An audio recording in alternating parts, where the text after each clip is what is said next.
Okay,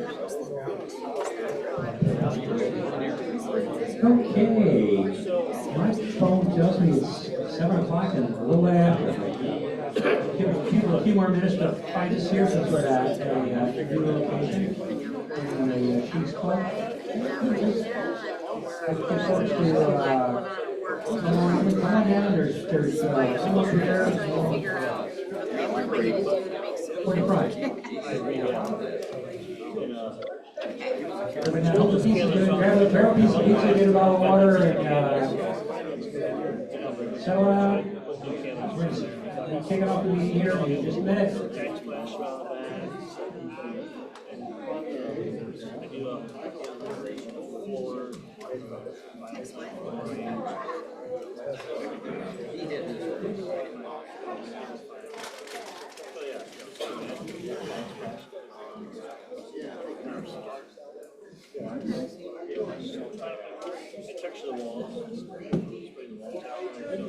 That way, it's easier.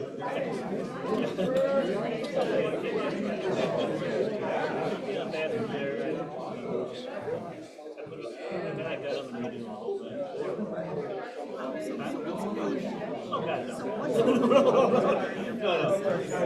So it's just kind of like when you walk in, that's what they're not that day. So like this is 400 square foot now.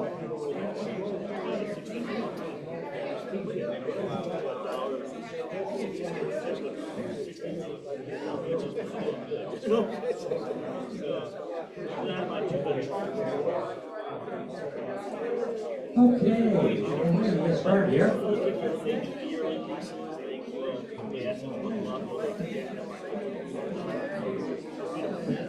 This is the November 19th, 2024 meeting of the St. Louis Real Estate Investors Association. I call this meeting to order. First of all, I'd like to welcome everybody here. My name is Lloyd Elder. I'm on the board of directors here. We have a number of other. So it keeps us, the board of directors keeps this organization going. I appreciate everybody that's helped. Ladies at the table, bought pizza, set up the chairs, and get the room ready. Appreciate everybody. And you'll see a couple more of them on our panel discussion. We've got a couple board members there too. So, get started. First of all, do we have any first-time visitors here tonight? Okay, great. Okay, oh wow, okay, great, welcome. You're in a good place. If you've been a real estate investor for a while, or if you're just getting started, it's a great place to start. I started here about 4 years ago, but I always think, and I'm not the first one here, there's somebody that's been here back longer than me, back there. Yeah, I joined, our organization started about 1977, I joined about 1980. So good place to be and get good solid information and training on real estate investing. And did you, if you're new, okay, good. I'm glad to see you got the flyers. The flyer, Gail's doing a good job of getting flyers to the first time visitors. And then everyone, I hope you got a card also, because the card has the address of our new location starting in January. We don't meet in December. Too many things going on in everybody's calendar the third Tuesday of December. But every other third Tuesday, we meet somewhere. If not here, in January, we start out over in the at the Lodge de Pierre. And there's the address and the times are on the back of that card. Make sure everybody's got one of the new cards. We also, other than this, the third Tuesday, we also have a networking lunch on the first Monday of every month. Even in December, that's December 2nd is the next one coming up. And then we meet at the Applebee's, 11 o'clock, at the Applebee's at Olive and 270. So hope to see you there. And then on every Friday at 11 o'clock, we do a Zoom. And John Lee heads that. I'm on there when I can be, and a lot of the other board members are too. But and then on the first Friday of the month, we also, during that 11 o'clock, we have Kathy Davis, a very esteemed attorney here in St. Louis. And I call it the Ask the Attorney Friday. But you could actually ask the attorney tonight. We have one of our Roger Wallace, one of our members, is an attorney with us tonight in the house, so you can turn tonight in to ask the attorney too. After you finish the discussion, asking questions of our panelists. Anyway, we'll let everybody know, yeah, if you're on auto, if you get your membership on auto renewal, like me and most of the board members do, you don't think about it, but because we're raising the dues from 75 to 95 in January, we had to turn off the auto renew, so you should get an email letting you know when you have to go back in and sign up again. But if you're new, if you haven't joined yet, it's an opportunity. You can join this month up to January 1st and get in at $75 for your first year. So glad to have you here. Also, yeah, okay, I mentioned we're going to Depere and get the cards. Okay, very good.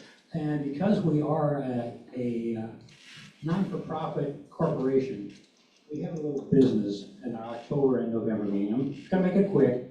We did denominations in our in fact, let me just read it here. I have got the script. To make it official, my name is Lloyd Allender. I will be conducting the election for our Association of Officers and Directors for 2025.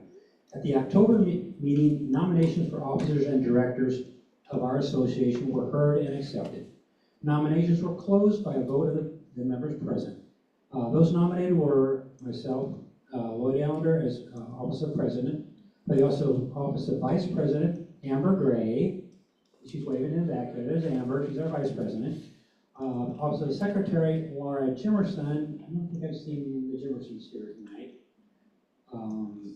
Office of Treasurer, Jim Choi, he is not here. He's on business, traveling on business, I believe.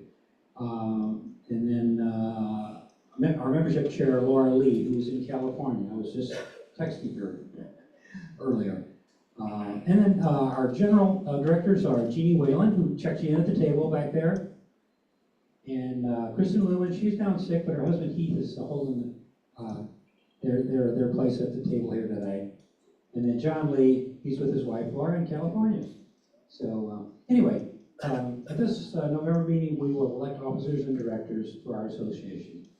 I now present the slate of candidates, and will entertain a motion to elect them by acclamation. Do I hear such a motion? Thank you. And David Randall, do I hear a second to that? So moved. So moved. Thank you. All in favor? Aye. Thank you. The 2025 officers and directors are hereby elected. Thank you very much. I also want to announce that I will be the president after the election can make up to 4 presidential appointments as general directors.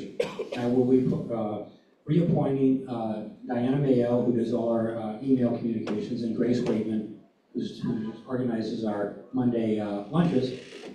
But also, we've got Chris Kleewine and Demetrius Outlaw will be 2 new general directors for 2025. Glad to have them on board. And that takes care of the election. Thank you. Getting on, I've got good news and bad news. We've got plenty of time. We've got a great panel discussion for you. The bad news is our first presenter, Kurt Powers from Inspire Financial, texted me just yesterday and said he is down with, he went into urgent care and they diagnosed him with walking pneumonia. So he's not having a fun time. But I don't know if is he on Zoom yet? I said we'd like to Zoom. No, he hasn't even made it on to Zoom yet. He said he'd like to be with us on Zoom or in the spirit even, but he may not have even felt up to that tonight. So I said we'll get you in the schedule sometime next year.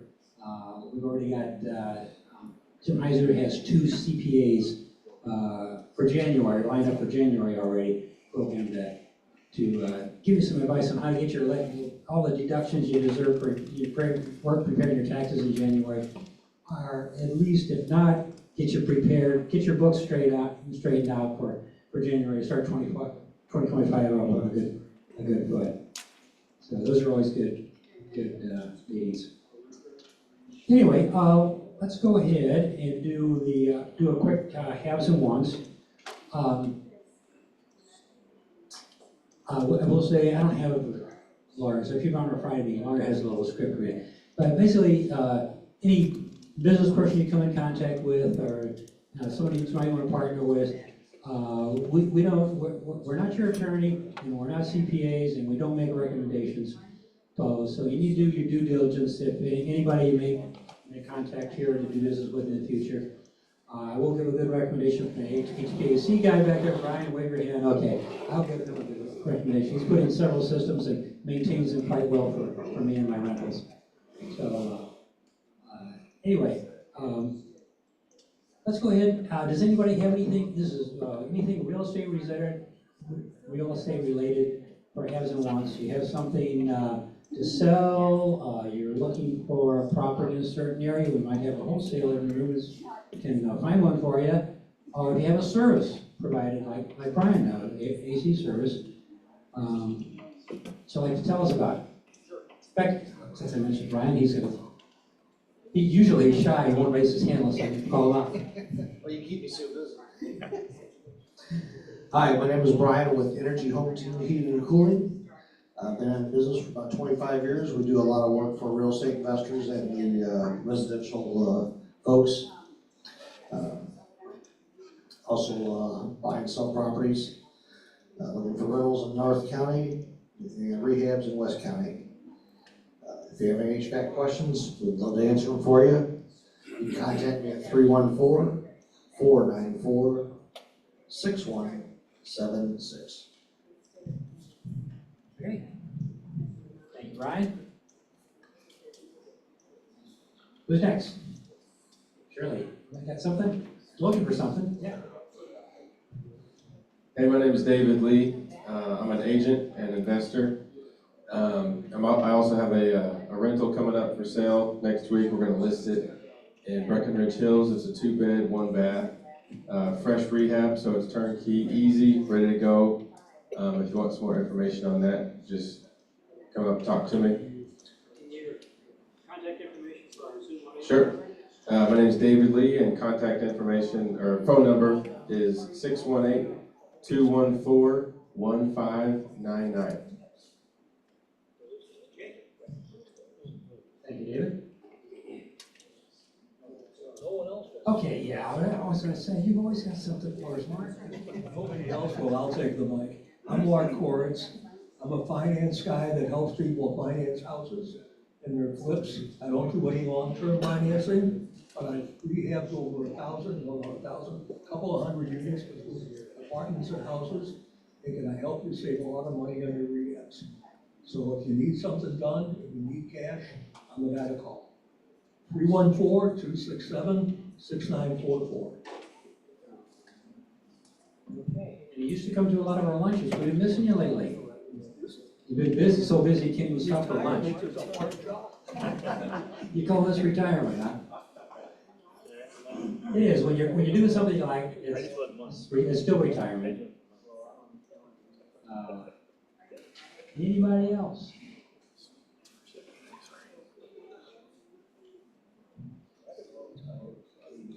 David could say something, but he had the whole meeting last month, so we'll give him a break.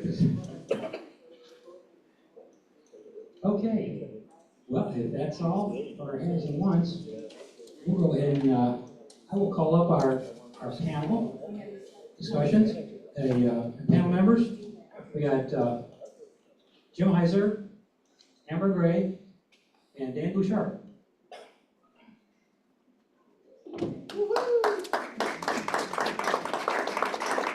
I want to thank Dan for filling in the third chair tonight.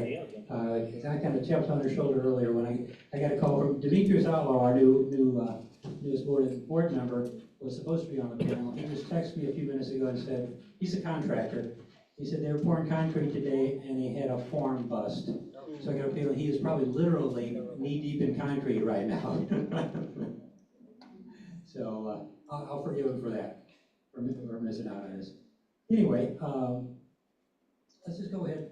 I think I will just, I've got a list of some prepared questions that we've done in the past, and I've given them to most people ahead of time, except I just gave them to Dan about 5 minutes ago. But let's first just go through, starting with Amber. Just introduce yourself and say what kind of investments you're involved in. Amber Gray. Amber Gray. I currently have a self-directed IRA property. It is a duplex. That self-directed IRA is on one side is a Section 8 tenant, so I have a Section 8 property. I do long-term rentals, mid-term rentals, which I'll do a quick presentation on later, and then very small short-term rentals as well. So in addition to the property in Kansas City, I have another duplex here. I have a single-family home. I own some land. I actually own a couple of different vacant lots, and I own a vacant house that I am owner financing, so that's another stream of income as far as being an investor. I'm Dan Busher. Didn't get a chance to rehearse or anything, so just for this again. I've been doing real estate since the 80s. I also do business brokerage. Have a good time with that. Let's see, what was the question? Oh, What kind of things you do? I guess I'm into cars. I'm into automobiles. I go to a lot of car shows and things of that nature. And again, oh, that's right. And I do mostly real estate investing. I did, but I haven't done it in a while, so I'm kind of rusty, but I'm getting back into it. Well, I don't have any cars like you. My name's Jim Heiser, and I've been with the group not quite as long as you, Lloyd. I think my wife and I started in '84, and so I've been with the group for quite a long time. I've gone through all the officer positions, and I'm still on the board, but just help out, and no official position, but President President Emeritus, okay, all right. We started 40 years ago, and we bought single-family homes, and other than a few condos, that's all we've done. We've probably rehabbed, I don't know, 35, 40 over the years, and we've retained quite a few that we still rent out, and we manage them ourselves. And we, I don't do all the rehab, do quite a bit of it. My wife does the books and the mortgages and the leases, all the real smart stuff, and I'm the one that's working on the walls and the plumbing and the electric. I am a retired electrical engineer, but I did get my license, so I'm a licensed electrician. But I'm too busy working on my own property, so I don't have time to work on anybody else's. But that comes in handy because I can draw up the plans, being a former draftsman, and then I can pull the permits, in St. Louis County. And that does help out, for residential work. But if we have time, I might talk to you about the eviction I've just been involved with, my wife and I. And quite honestly, we always like to make sure you walk away feeling good about real estate. And even though I'll talk about this eviction, this is the first one we've had in, I think, 15, maybe 20 years, okay, of doing it. So we're doing something right, and screening's a big part of it, but it's rather an interesting story. So hopefully we can get time to talk about that. But this is a great group. We've been around for a long time. All the people are volunteers, and that's something that we would wish we get more people to help us out and volunteer, because we spend our time to help you all out, and we would like to see others take our places, because some of us have been in the positions for quite a long time. But we're here to help you, and we're just trying to keep the doors open, so when we raise the dues, we're still cheaper than anybody else in town. So remember that, we're just here to help you guys out. Do we have a second mic or just one? This one? Usually have a second mic. Anyway, I think you covered a little bit. The first question was, how long have you been an investor, and how did you get started? Remember how you got started? Oh, that was too long ago. You know, we started out in the city thinking, oh, we're gonna buy 2-family flats, but back in the 80s, they were higher than a kite. So somehow we ended up buying a house in the city, and that worked out, and then we bought another one. And what we would do is we were able to borrow some money off my 401k from my engineering company where I was working. My wife was able to borrow some money from, she worked for a doctor's office, and we used that. And we bought the house for cash, the first one, and then, you know, we would fix it up and then refinance it with a bank, and we would pull out all the money we had in it, you know, because it would go up that much. And basically, in a way, it was a no money down deal. We probably did this 30 times, 40 times. And, you know, we just, you know, once in a while we might leave 5 or 10 into the house, but that's how we did it. And you know, when you say you can't buy, you know, it was a no money down deal. Of course, we had to have the money to start with, but again, we borrowed that money and then we had to pay that back. But it was for our own 401k if we worked, so it worked out pretty good. So that's how we've done it. And now we're at the point now where all of them are, we don't have 40 anymore, but we got still quite a few, but they're all getting paid off, you know, with 20, 30-year loans. We did a lot of 1031 exchanges. First of all, starting out in the city, and then we moved to bigger houses in the county. A lot of properties now are in St. Louis County or, you know, some other areas of St. Louis County that are incorporated. But 1031s were a big part of our business when as we were going from like a 1 or 2 bedroom house in the city to a 3-bedroom, 2-bath in the county. Explain to the new people what a 1031 is. Well, 1031 basically is where you can sell your property and take the proceeds and buy another property and not have to pay taxes on it, at least not till you finally sell that final property. So it's called a starker exchange or a 1031 exchange, and it worked quite well for us. So we'd sell a property and we'd make a profit on it. We'd turn around and buy another one at a larger price and move that money to the new one and help pay for that, and we wouldn't have to pay taxes on it at that time. Now, eventually, over the years, we may have sold a couple of them just to take the money and run, so to speak. You know, we like to go on cruises. But for the most part, quite a few of ours, we've done some 2 and 3 times where we sold it and we'll move to another one, and then we sold it and moved to another one. So 1031s or starker exchanges is really a good way to go as you develop your portfolio.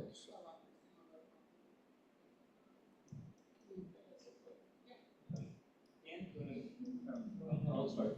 Okay, here's an interesting story for you. How'd you get started? I was about 28 years old, and to make a long story short, I would go to the courthouse, just checking it out, you know, just getting my feet wet, trying to figure out how to get involved. And I met this guy. I kept bumping into this guy. His name is Rick Harris.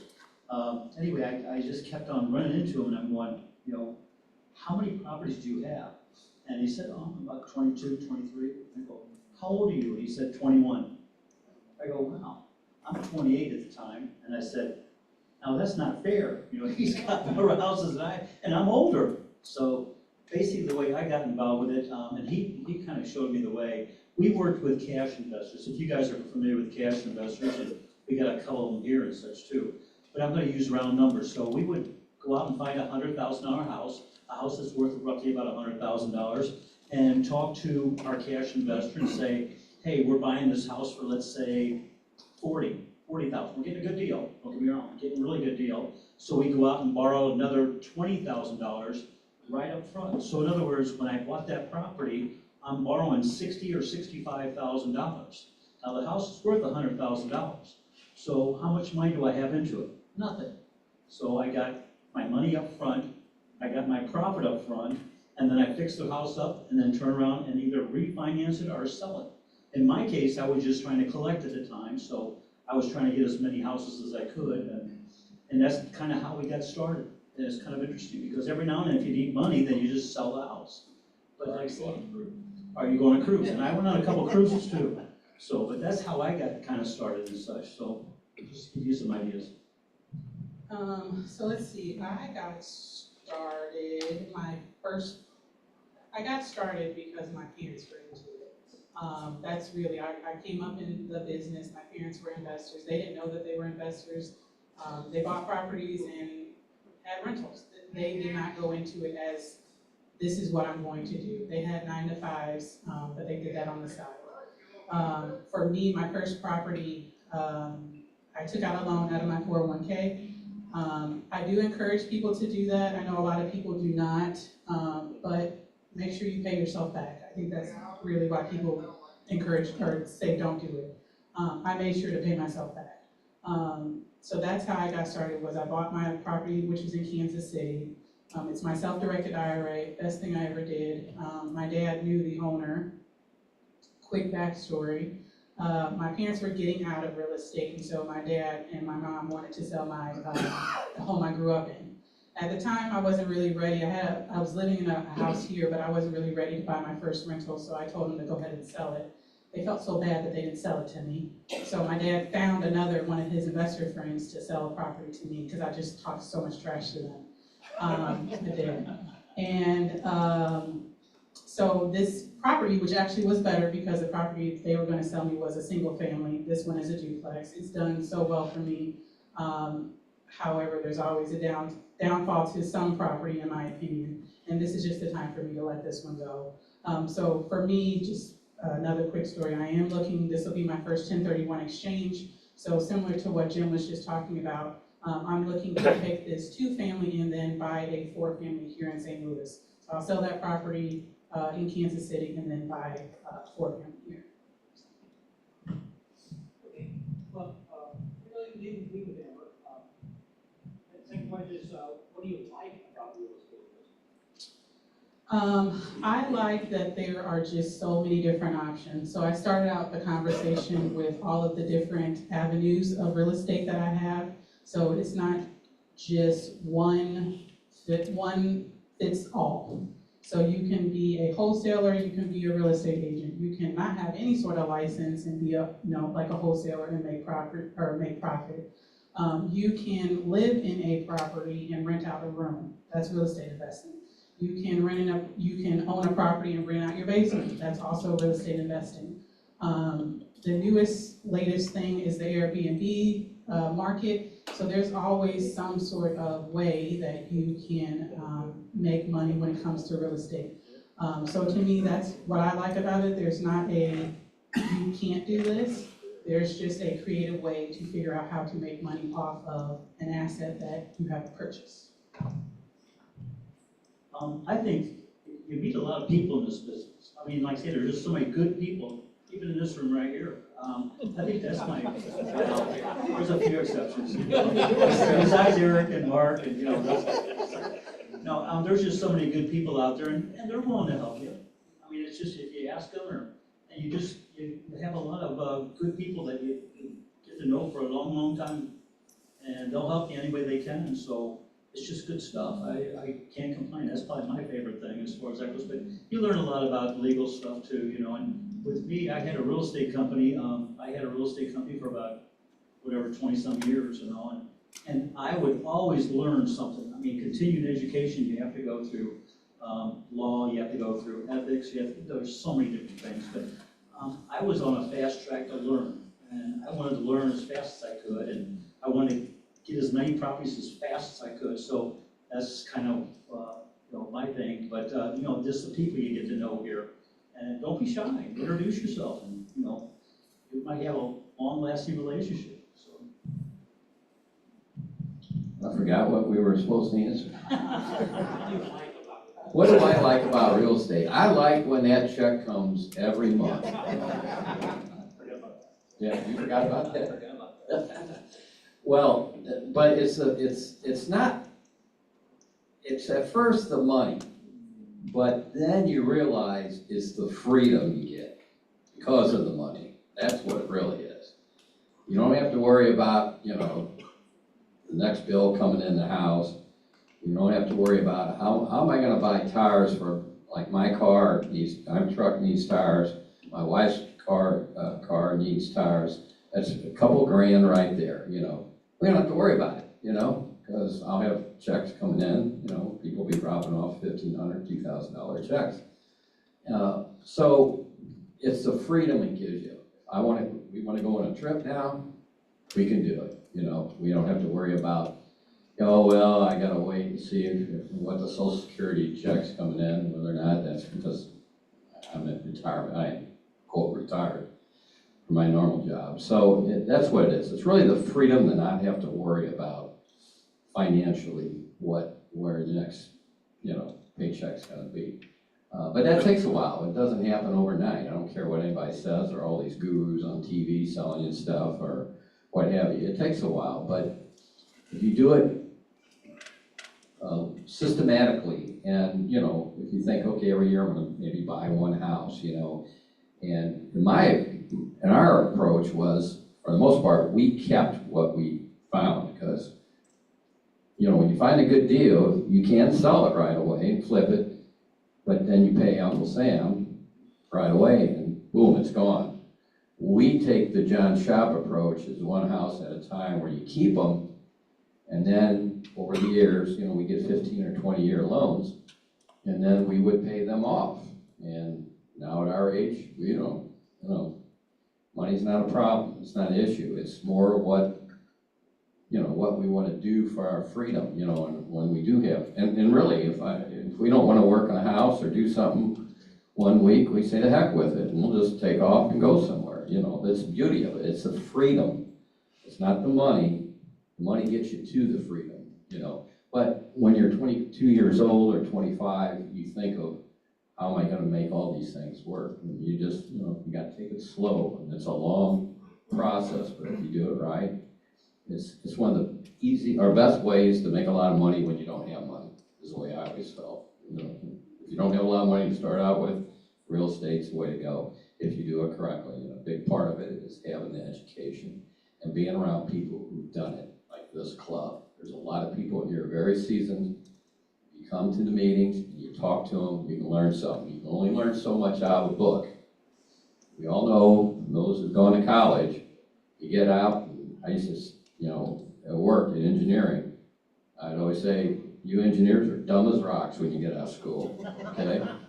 You know how to solve a calculus problem, but you don't know the first thing practically about an electrical panel and what's inside it, because they don't teach that in school.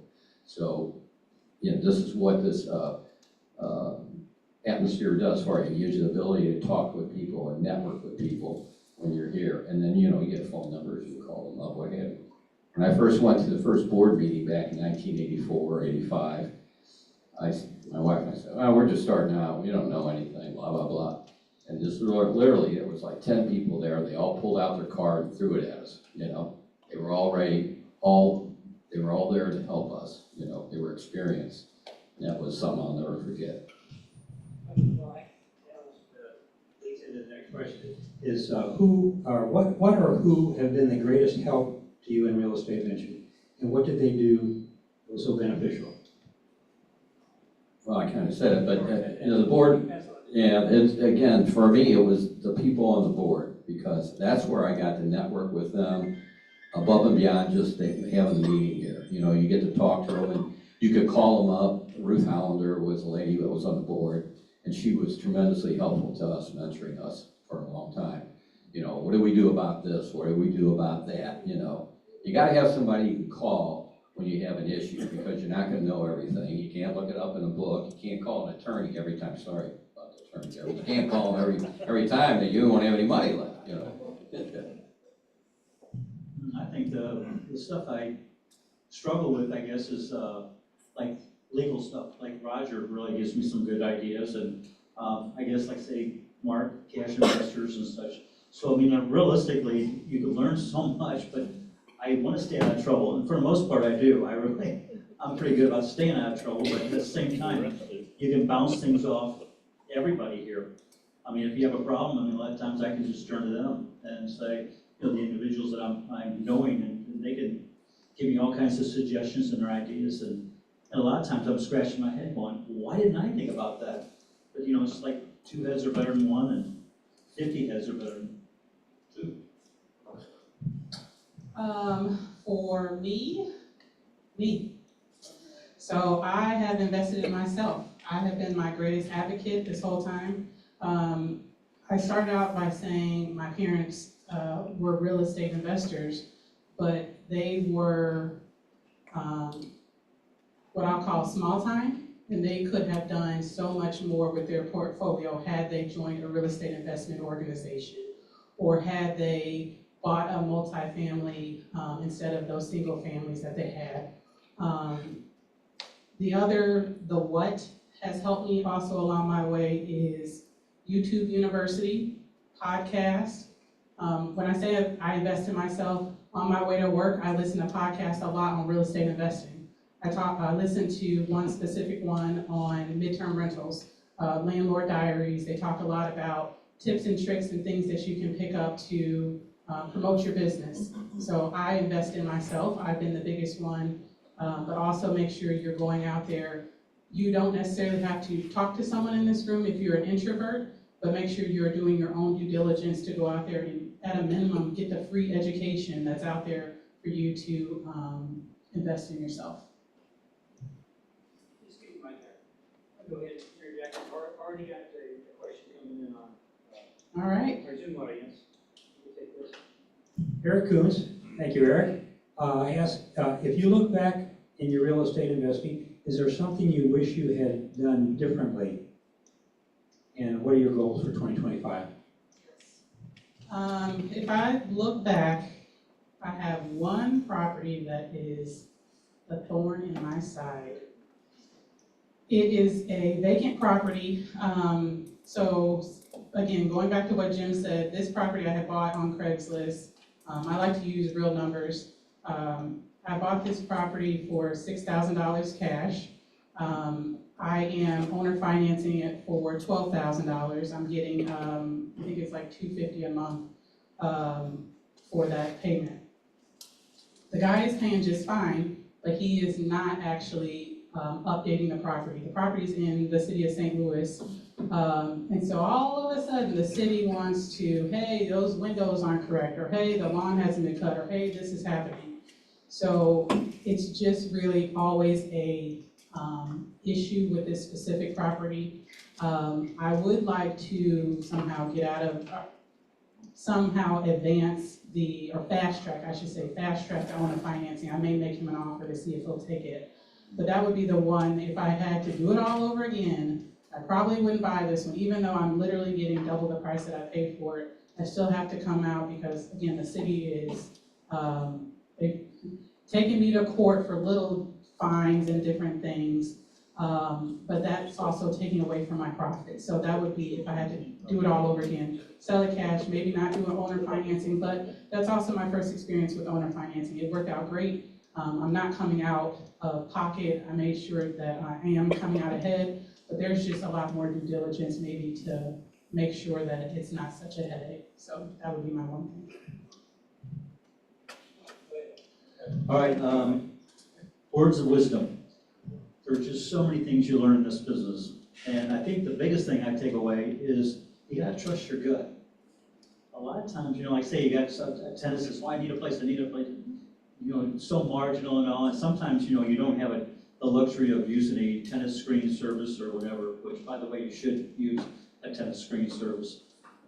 I have been had so many times, and I'm not proud of the fact that I've got a lot of evictions and all, but I've had a lot of evictions. And I don't like to do that. That's the worst thing I want to do. But, like I say, I've had a guy that came in and said, we signed the lease, he gives me whatever, the first month's rent or something like that, and says, oh, I gotcha. I said, you got me. You're never going to collect any money out of me ever again. I'm going, oh, man, that's not fair. So, true, but I tell you what, you got to trust your gut. As a lot of times, you're going to put yourself in your own, in your own way, I suppose, but, you just got to really think about this, and, you got to make really good decisions and all. And again, if you're running into problems, ask somebody else, all these people are here to help you out and stuff. They don't want you to fall. So, but it makes for a good story. Wow.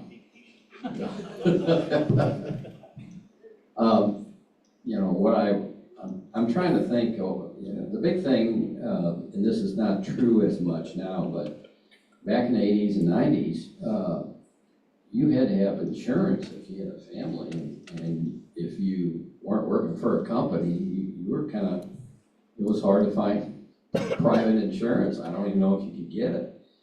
Of course, you know, Obamacare came around later on, and that helped somewhat with people and what have you, but so I had to have a job. I wish I could have, in retrospect, if I had been a little bit more brave, I could have quit my daytime job, you know, at the engineering firm and just done real estate full time, but I just didn't have the guts to say or think that I could make it strictly on my real estate investing. Now, I know there's certain people in here are doing that and have done it, but so I stayed with the company and I retired. I worked there 43 and a half years, same company, and then I retired. But, you know, what we did was we just gradually bought a house like once a year or something like that.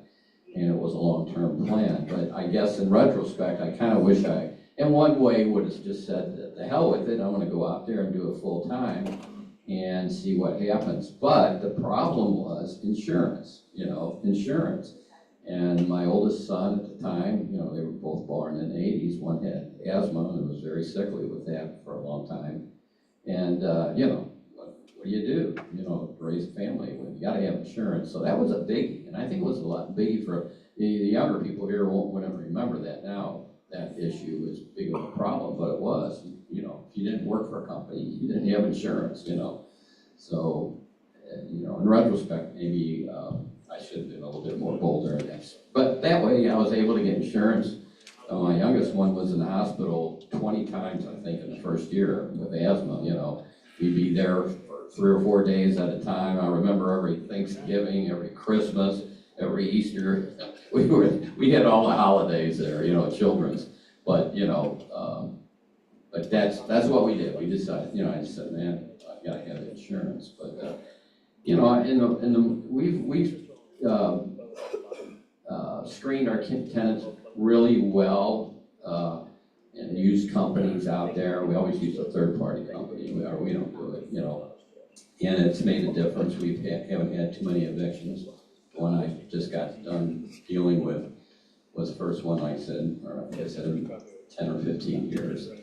But, you know, so that's it.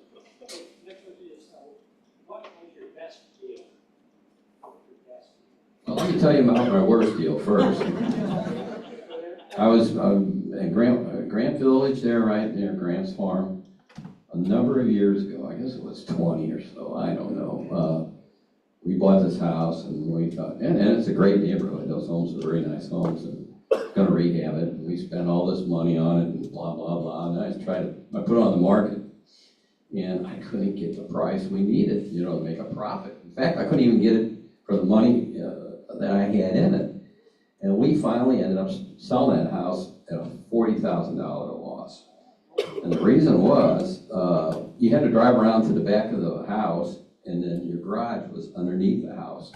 Well, SUVs were really in vogue, really in vogue there. And when that house was built in the 50s, early 50s, I guess, station wagons were in vogue. If you remember, well, you wouldn't remember most of it. And station wagons are real low, okay? Well, they go right in, but SUV does not go right in, you know? It was that shallow of a garage, and plus it was on the opposite side of where the kitchen was. So even if you got your car in there, you had to walk to the other side of the basement to get up to the second floor where the kitchen was. So we sold it for a $40,000 loss. Now, 3 months later, neighbor up the street told me that the house across from him was going to be sold, that they had died and somebody else inherited it. And so we went up there and we made a deal with the people, the heirs who got it, and we bought it for $40,000 under market. So it was a wash, and that's the only time we've ever lost money on a property out of all the houses we've done for 40 years. But so that was a pretty good deal, because our rate's a bad deal we had, you know. And we bought other ones where we make a fair amount of money too, but that's my story. Best artwork, whichever is the most That's the story, just sticking with it. No, I think my best one, I just getting started in the real estate industry, and I flipped a house, I guess. I flipped actually a couple of them, and it was within a 30-day period, and I took off on the weekends and such too, and I made $72,000. So that was a nice hit. And that was first getting started, and I'm going, maybe this real estate thing's gonna work out. So haven't been able to do that on a regular basis, but I'm working on it. That's it. Let's see, my best deal would probably be my first duplex, understanding how to rent out your, either the top or the bottom side or side, whatever it's called. But renting out one of the units so that it pays your mortgage and then your profit on the other one. So that would be my best deal because we actually lived in that house. It was my second FHA loan. And so we stayed in there exactly 366 days because FHA, you have to you have to live there for 1 year and then you can sell it or move. But that's what we did, and that's been my best. That was my first Airbnb also. It's still making me good money. It's currently rented to traveling nurses, so it's still producing, and I'm always pivoting to something different, but that one is always giving me something else. Next question is, how do you find your real estate deals, and how do you know they'll be profitable? So how do you find your real estate deal, and how do you know it will be profitable? Well, this room, I'll say that. So look around in this room, there's probably someone who has a property that they're looking to sell. They can, you all can work out some deal that way, make sure your numbers work for you. Because everyone's numbers are not the same. What I'm looking to make is not the same as what these people, these experienced people are looking to make. I would say one of the tricks that I do on the MLS, I have my settings set to properties that have been on the market for 3 to 6 months. And so usually, as Jim kind of just alluded to, those are the owners that are trying to get rid of their property. They've been out there, they've lowered the price a couple of times, they just are ready to go.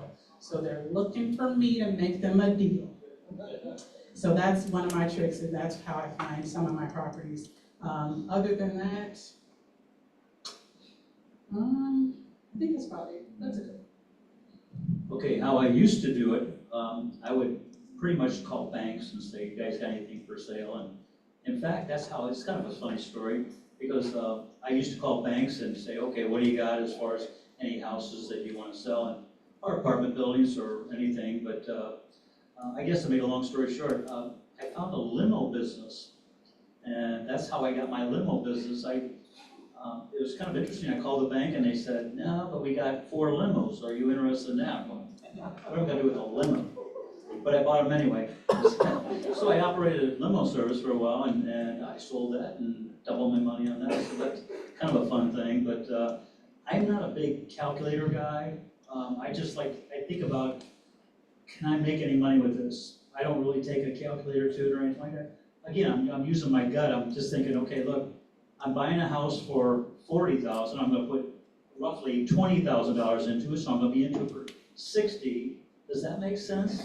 Yeah, it makes sense. So I do it, and then I have to go out and find the money.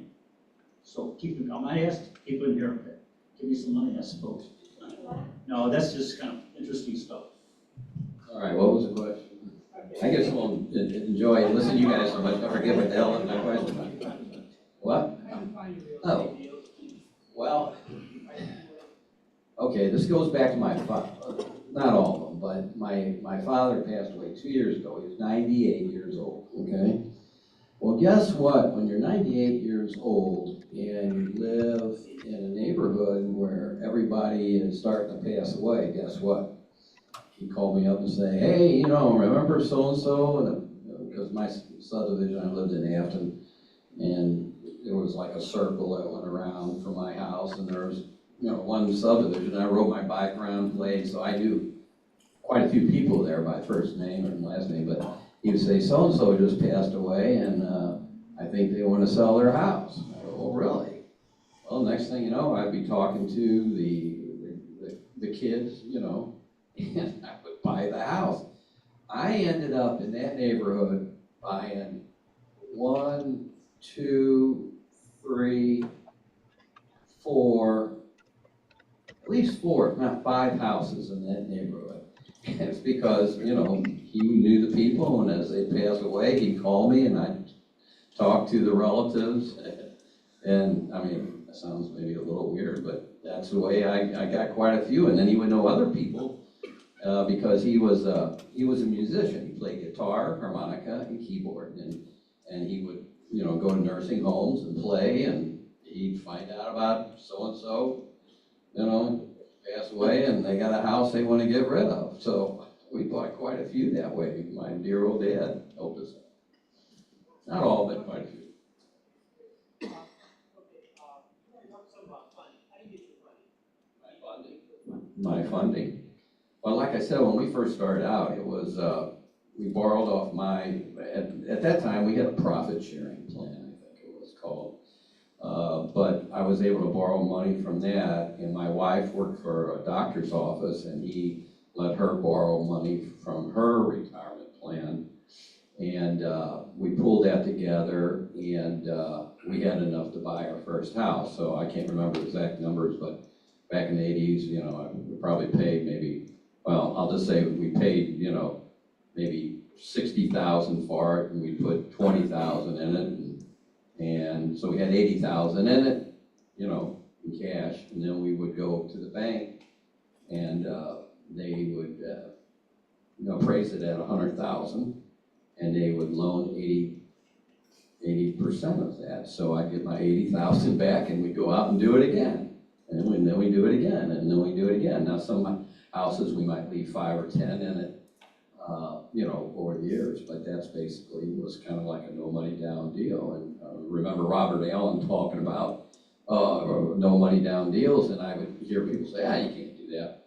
Well, we kind of did it in a way that, you know, we ended up with no money down in the deal. So that's kind of how we did it. And then, you know, as time went on and we get a house paid off or something and more income was coming in, then we could, you know, but we usually, you know, we buy them for cash. I plan on trying to get the latest banker we're dealing with now to come speak to us, Sullivan Bank. I mean, we just signed a line of credit with them. We put up like 4 houses and a line of credit. And so, you know, we got $600,000 line of credit. I go out and buy a house tomorrow. I want to take cash. But that's, you know, based on 40 years of us working and building up our equity in these properties. But that's now, if we want to, you know, if I find a really good deal tomorrow, I can cut a check for $500,000. But I'm not really looking, you know, they have to fall in my lap right now at my stage. It's not like we gotta have more properties. It's, you know, we've done our time, and we like living on what we got. We like fixing up just what we have and maintaining them and what have you. But, you know, if the right deal came along, but I'm not out there knocking down doors like I was, because, you know, I'm a little bit older now, and so. Where do I get my funding? I would say friends, neighbors, relatives. And if I don't have any friends, neighbors, relatives, I go out and find new ones. So will you all be my friend? No, I tell you what, mostly what I do is I use cash investors, and I do, but I use banks too. Usually, like I say, I told you a little bit how I operate, but I go back and refinance as quickly as I could, you know, usually within 3 to 4 months, refinance, so I get my money and do something like a longer term type, lower interest type payment and all. But you know, realistically, anybody that has money, I'm not shy. I just say, hey, I don't have a gun or anything. But it's kind of like the situation where I just say, hey, look, you know, if you guys are interested in making a decent return. I went to a couple seminars. Ron LeGrand had a great idea. You know, it's like he had a tape program that you give them the cassette and say, hey, look, you know, this is how we're going to operate. I thought that was ingenious, but then I gave the tape out to a couple people, and a couple people didn't lend me the money. But, you know, I just literally, friends, neighbors, relatives.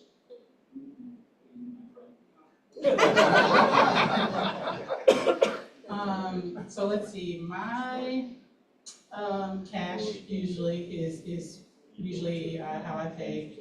That and getting a mortgage.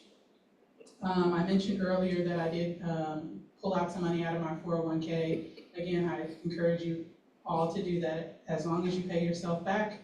I actually may do that again once I do my 1031 exchange to buy another property. What other avenues? Oh, I do have a HELOC I could use to buy some properties. I haven't used my HELOC. I probably had it over 10 years and haven't used it one time. But the money is there if I ever needed it. They send me, I get a statement all the time from the bank, so I know it's still there and active. So I do encourage you, if you do have a property, go ahead and get that in case you just never know when you may need some money. We had a line of credit with a bank for 15, 20, probably 20 years, and we hadn't used it in a couple of years. And they called the loan, or they said, hey, we gotta close it out, you're not gonna use it. So we ended up going to Sullivan Bank, but you know, that's something, sometimes when you have that they want you to use it. And we just haven't, you know, found anything or weren't really looking, and so they closed it on us. It happened to you too, so, yeah. So, yeah. Yeah, we used it for quite a few times, and also we didn't use it for a couple of years, and they said, okay. Yeah.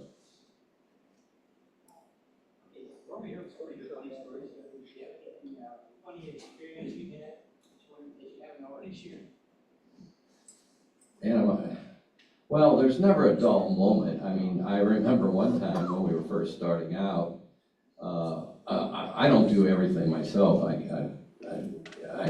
You know, I'll hire people out to help out. And we had my sister's friend's husband was looking for some extra work, so I told him about a house I had bought, and I needed the front porch painted. And he said, oh, okay, I'll do it. So I think we negotiated a price, and it was in the city, on Osceola, I'll never forget this. And so he, you know, went ahead and painted it, and then he called me and he said, well, I got it done. And so, okay, I said, I'll go over there and take a look at it. So I go over there and I don't see it's painted, the porch, and I'm thinking, what the heck's going on?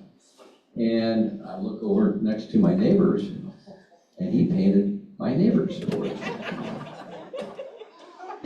So I called up Gary and I said, Gary, you painted the wrong house. He goes, what?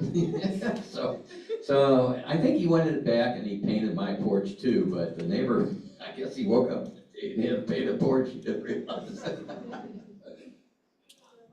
I hope I don't offend anyone by my story, so I'll give you a story. There's a guy, Chuck Berry, not supposed to mention names. I bought a building from him, and it was very, very interesting because this was in the 1999, and you know, at that time everybody knew the world was going to blow up as soon as the clocks hit 2000. So the deal was I've got to have cash and I got to have it before the year 2000. So I said, okay, Chuck, we'll do it, you know.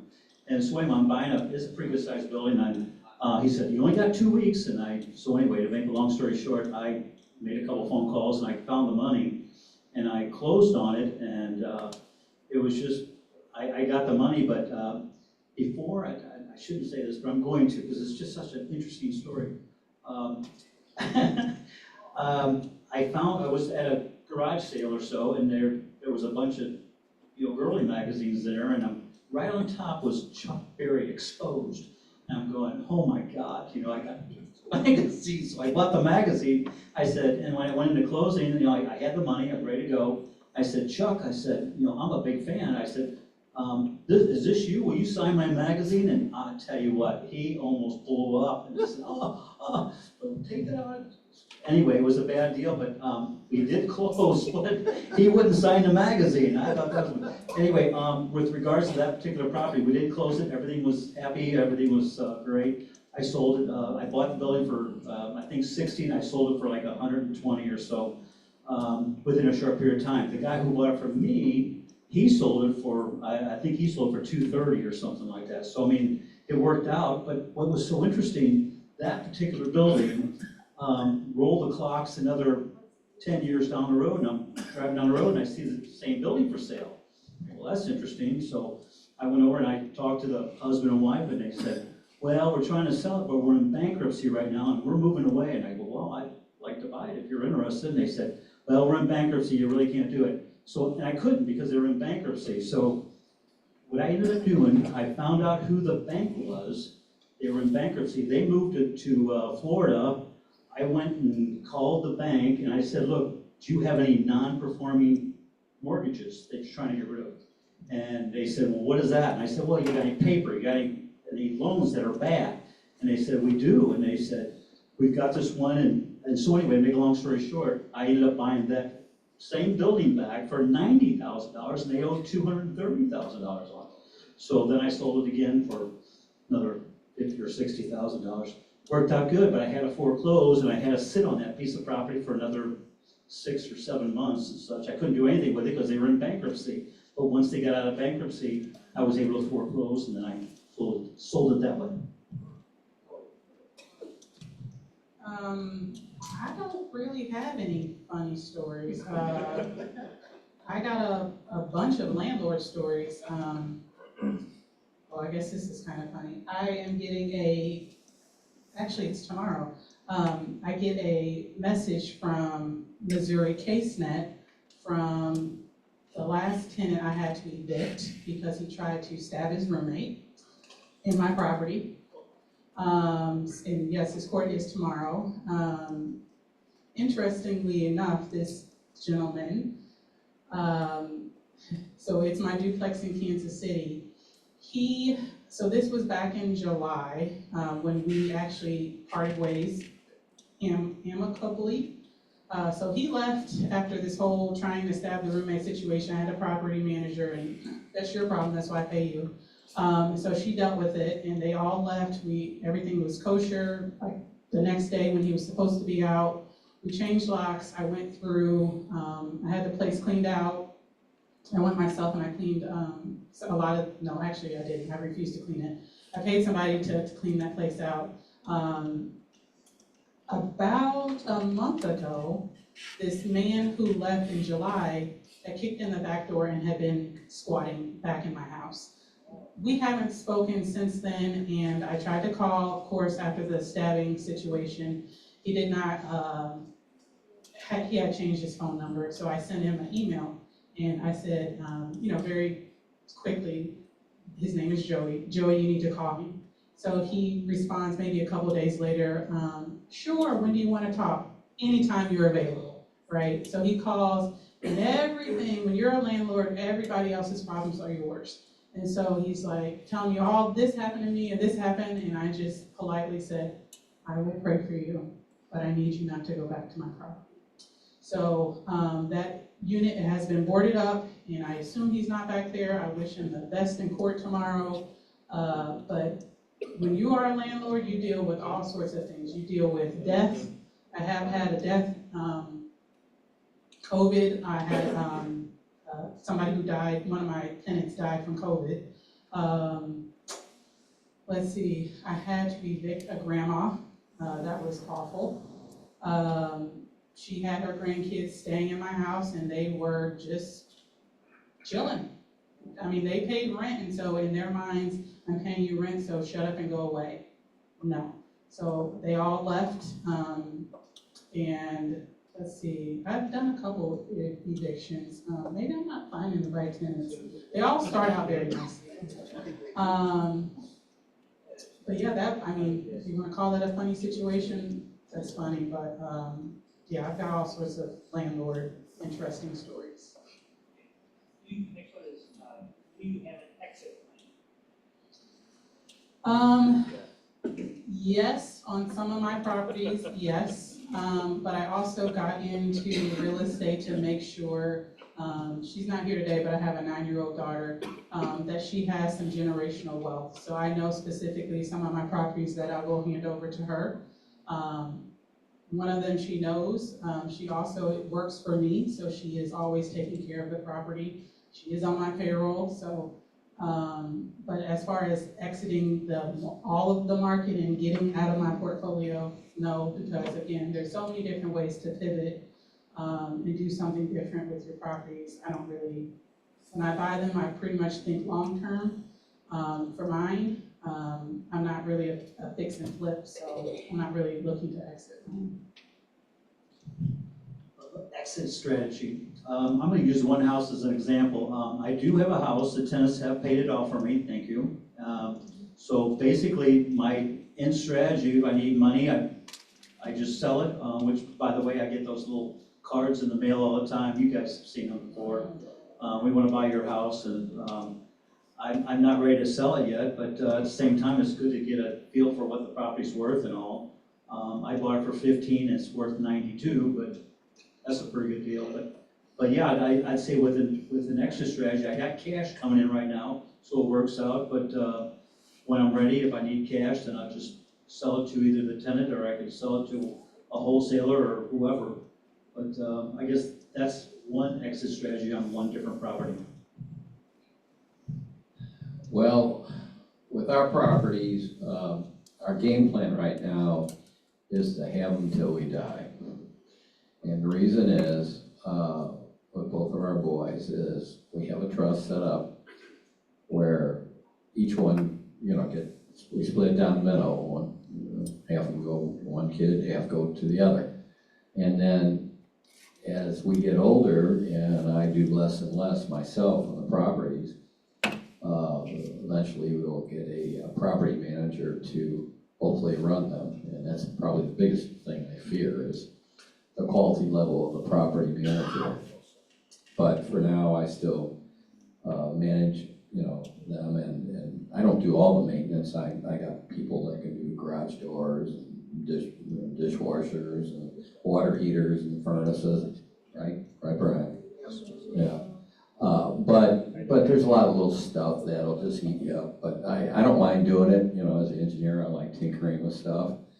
But that's our exit strategy, because if you sell them, you just got, once they're depreciated down, like when you sell that one, if it's depreciated down, it's just like you made $100,000 working, at a regular job, Yeah, unless you do 1031 again, but that's what we plan on doing with our trust. It's just each boy will get half, and then the one boy, one boy is an insurance man, and he's buying houses himself, and he's real good at business.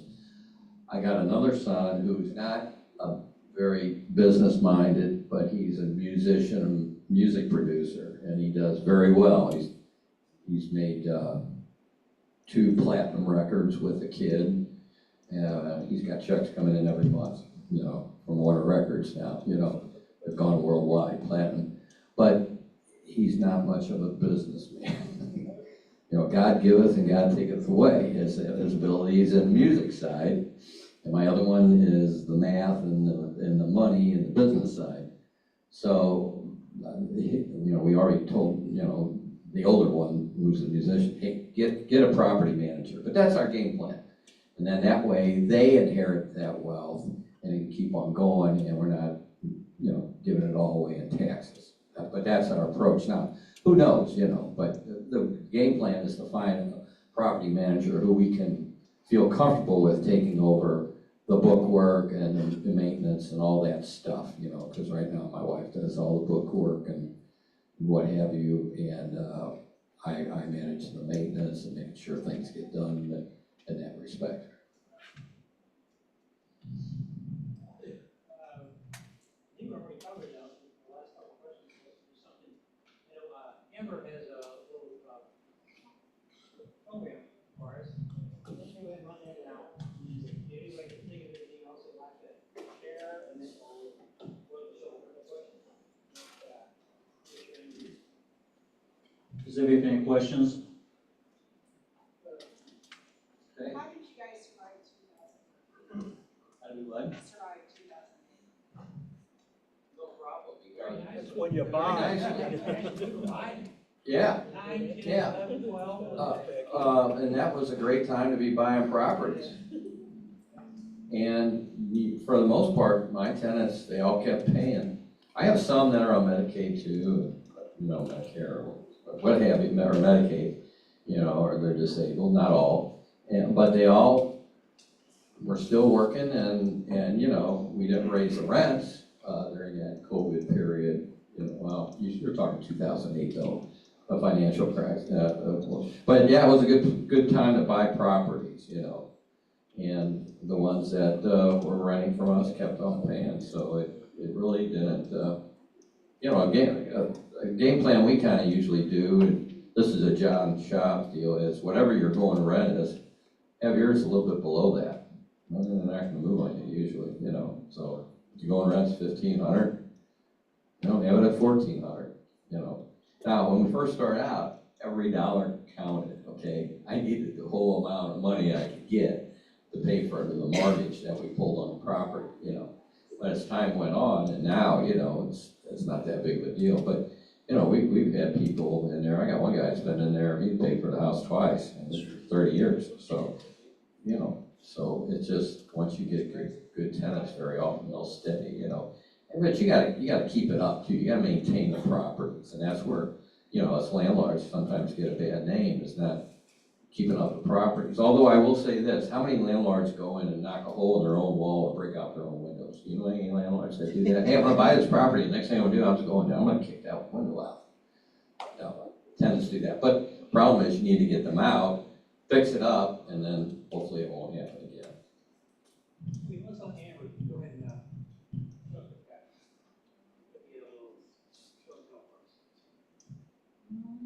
Let's see, should be working. There we go. All right. So as I was mentioning, my bread and butter at this point is midterm rentals across the board. So what is a midterm rental? So basically it's the timing, the difference between a short-term rental and a midterm rental. So the city of St. Louis, and I did pull this from their website. Well, let me start on the left-hand side here. So a midterm slash a short-term rental is when the landlord supplies a furnished unit. You'll also pay for the utilities, but basically it's a fully furnished unit for someone to live in. In the city of St. Louis, because that's where my Airbnb or short-term rental, midterm rental, whatever you want to call it, is. The city of St. Louis calls a short-term rental a rented dwelling for a term of 30 days or less, and that's important, and requires a short-term rental use as permitted to be operated as, basically they say how you have to operate it with these new laws that are coming out with the city of St. Louis. And so a midterm rental is a lease agreement, and here I said for the city of St. Louis, that lasts 31 days or more. So 31 days to most likely six months in the city of St. Louis. You could also extend that out to, I would say, anything less than a year, you can consider a midterm rental. Why is this important? So there's a lot of different things. So one of the biggest concerns people have are all of these laws that are coming up for short-term rentals. What does that mean for your business? How is that going to change? It's not going to mean a dang thing for me because my bread and butter is midterm rentals. I am specifically targeting traveling nurses, traveling professionals who want to stay in a property between 3 to 6 months. So I usually give them a lease, sometimes I don't. If they book on Airbnb, I usually don't do a lease just because Airbnb usually covers things that I would otherwise be concerned about if I used some other platform. In addition, all of these rules that apply to short-term rentals, interestingly enough, when I was finishing up this yesterday, I saw on the news there was a shooting, I think in Soulard maybe, where someone, I think he died, a 17-year-old was at a party where high school students were having a party. So I am no longer, or I haven't been into, I only get into the short-term game if I need the profits. I usually don't because I'm usually booked up, but I do encourage you to look into midterm versus short-term. Yes, the biggest difference is obviously the turnover. So the wear and tear on your furniture, the wear and tear on your appliances. In addition, Short-term rental tenants are so needy. They will call you or give you a bad review because you didn't put your little trinkets out. When I got into this, and I still do, when people arrive at my space, I usually, because this specific one that I was thinking about is about a mile away from my house. I wake up in the morning, I bake fresh baked cookies, I drop them off before I go into work. And so when they arrive, they have fresh cookies. Little things like that for short-term rentals, if I just don't feel like it that day, they will actually rate you and say, oh, there was no soap, there was no shampoo. Midterm rentals aren't looking at that. Midterm rental tenants, they bring their own, and they just need a safe and secure place to sleep. A lot of the time, I'm marketing towards traveling nurses. They are usually, mine are usually at Barnes. I have blackout curtains. They just want somewhere quiet and safe to sleep. So that's the biggest difference between midterm and short term. Let's see, so the video is going here. So this is my property in Central West End. I think my head is in the way, so I'm gonna slide over. Where is it? Central West End. Where is Central West? I'm trying not to answer that question. Central West End. So this is how the tenant left this property. So this was a long-term. So you can see here, this tenant was here for 4 years. We didn't really have a lot of issues with her other than I own a vacant lot behind this property.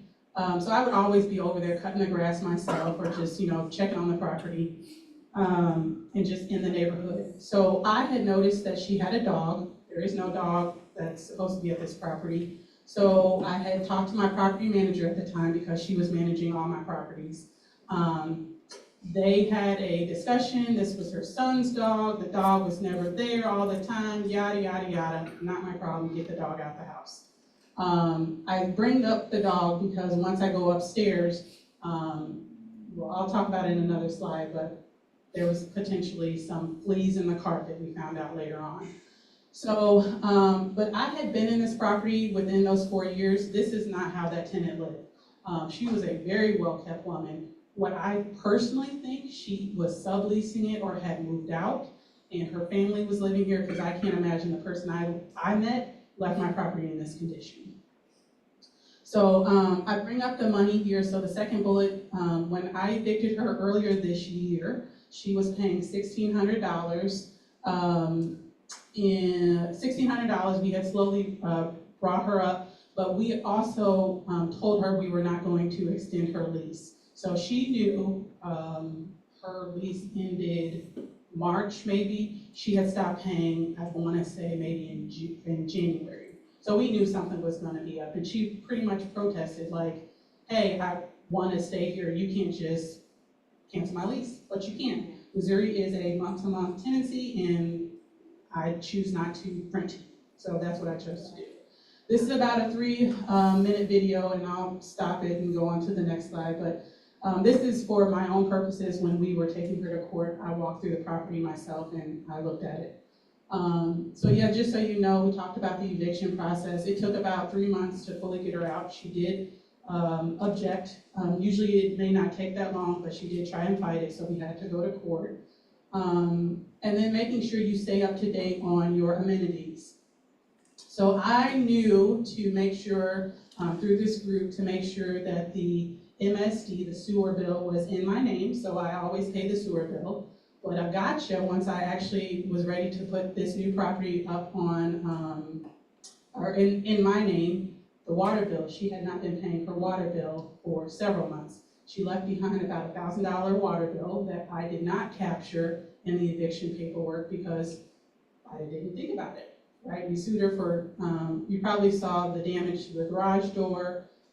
She tried to, I believe, break back into the property. Maybe she didn't break back in, but I think she had turned off the air conditioner or the electricity, so she did not understand how to get back in the property to retrieve her belongings.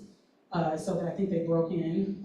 She was renting from me a washer and dryer that I had left at the property because when I moved, I could not get into my new house. I live in South City now, and so the spaces are just smaller, so I left it there, and I'm like, well, if you wanna rent from me, you can. So she had, again, double paid for this washer and dryer that was pretty much brand new. She stole that when she left, so I sued her for that. Well, that was an eviction of things that she took, but all in all, she didn't actually damage anything other than the garage for real.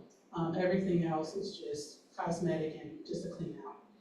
I brought this up during our Friday calls.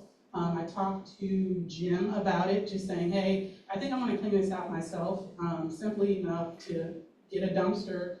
He helped me find some labor, just somebody who had lost their own job and was looking for some work. I paid him by the hour. We cleaned it out in, I think, a day and a half. So again, reach out to those in need. So one of the things I did want to mention, I brought up my property manager, and you probably can't see this because it's a little too small, so I'll talk you through what I'm saying here. Me and my property manager have been going tit for tat for a little bit, and I'm not going to reveal who that person is, but they were trying to sway my opinion on different things about my properties. I was in disagreement, so one of the things, the couple of things that I have here listed on the left, so the carpet. One of the things that they were trying to get me to do was completely update the carpet.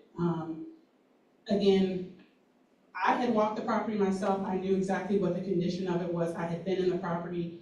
They had hired some people to, through my agreement, to paint the property once I had cleaned it out. Well, apparently they thought that there were fleas in the carpet. Okay, not a problem. And in her opinion, it was remove all the carpet, strip it out, and then we need luxury vinyl. I fully disagree. Why can't we at least start at a minimum cleaning the carpet?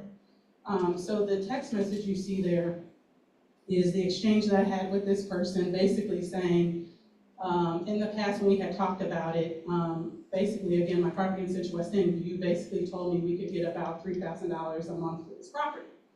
Now, going back a couple of slides, I mentioned we were making $1,600, but this is her telling me, not in her specific words, okay, I don't think you're gonna get that property, especially if you have junk carpets, as she referred to it, and then a new, if I decided to get new flooring, which we had talked about luxury vinyl, which her guy came through and tried to persuade me to spend another $3,000 on luxury vinyl flooring, then maybe we could get probably 24 to, I think it says 2,600, so potentially, basically, maybe another $800 to $1,000 more a month on this property.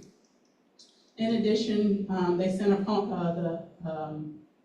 and I've never had any issues with this person, but I will say that they just, during this time, it was just thing after thing after thing, and I said, you know what, I think it's just time for us to part ways. So we did amicably, I believe. So the master tub, so in this house, there's a jacuzzi tub in the master bathroom. Again, I had walked the property myself, so I knew everything that was wrong with it. I asked her to have a plumber come out because in this specific property, you had to turn the knob to stop the water from going down. Well, that was broken. I don't know why it was broken. Well, this property manager sent a plumber over who told me he could not get the parts for the stop, whatever that piece is called, and that it would require a brand new tub, and when he had to rip out the tub, then he was gonna have to rip out the surroundings. Long story short, $4,000 for a brand new bathroom, when all I asked you to do was fix the soffit. Okay, then there was an issue. While he was there, he looked at the kitchen sink. And I probably should have put up a slide for this one. The kitchen sink, when he looked, it was draining slow. No big deal. Well, then he proceeded to tell me that it was not up to code. And I said, well, what do you mean it's not up to code? Oh yeah, look how they did this. This is totally illegal. Huh, that's funny because her people, my property manager, changed that stuff a year ago because it was not working correctly. So I went back to her, and then again, we were tit for tat. I always communicate in text message. I literally sent her the message again. I said, this is where you sent your people over here. This is what you did. This is when you charged me for it, because your people came and they did the work. So again, we talked through it. I don't want you to think I'm trying to get over on you. Well, at this point, I think you are trying to get over on me, but maybe not. And again, I'm not bad mouthing. I'm just saying my experience of what I experienced. So again, we just had going tit for tat for different things. And so, overview, I've done all of the work that I needed to do. A couple of things that I just wanted to mention, as I've talked about already. Join STLREIA. There's a lot of people here who can help you.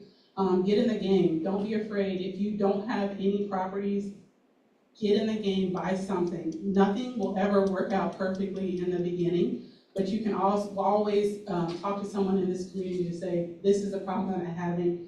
Do you have a plumber? Do you have this person? Have you experienced this before? What do you think? So just start. I mentioned it already. Join YouTube University. For those who are not familiar with what I'm saying, I'm just joking. There's not a YouTube University, but there is so much out there on YouTube. So I've changed my own toilets many a times, changed gaskets, ceiling fans, just different things. But I also got that empowerment from my family, because as I mentioned at the beginning, my mom and dad did real estate, so I've been around the business. I wasn't afraid to change things. Ask questions, trust yourself, do your own due diligence, and then stop a problem early. Don't just let it keep lingering, it's only gonna get worse. And so the item you have there, my property in Central West End. So again, just to go back, I was making $1,600 at the beginning of the year. My property manager told me flat out I wasn't gonna get $2,600 with the carpet that I have. Cleaned it, it's just fine. There's my payout last week of $4,100. I've done the work, I furnished it. Yes, it's a beautiful property. I can actually pull it up if you want to see it. Actually, I will. Hold on.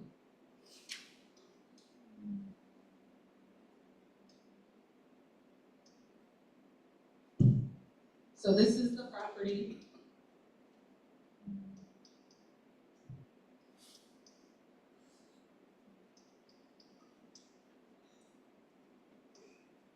I think I'll have to go picture by picture, but this is the living room.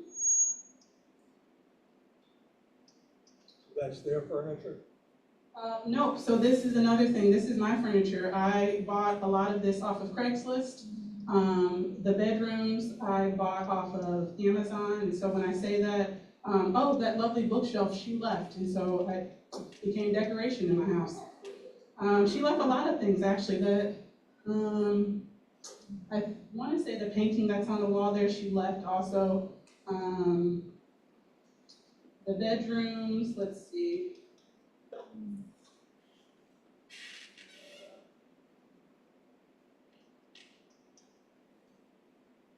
So the master, it's pretty simple.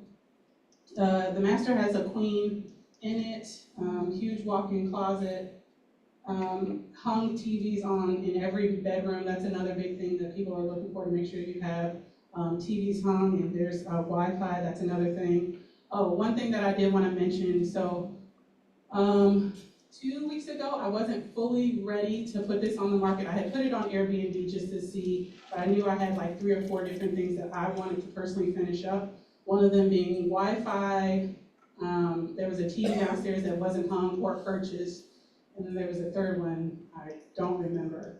While I'm at the house talking to a contractor about the fireplace that is not working, I got a ping from Airbnb. Hey, you have somebody interested for a 30-day stay, $4,500, absolutely. And I busted my ass to get that property ready in 2 days. You can do it.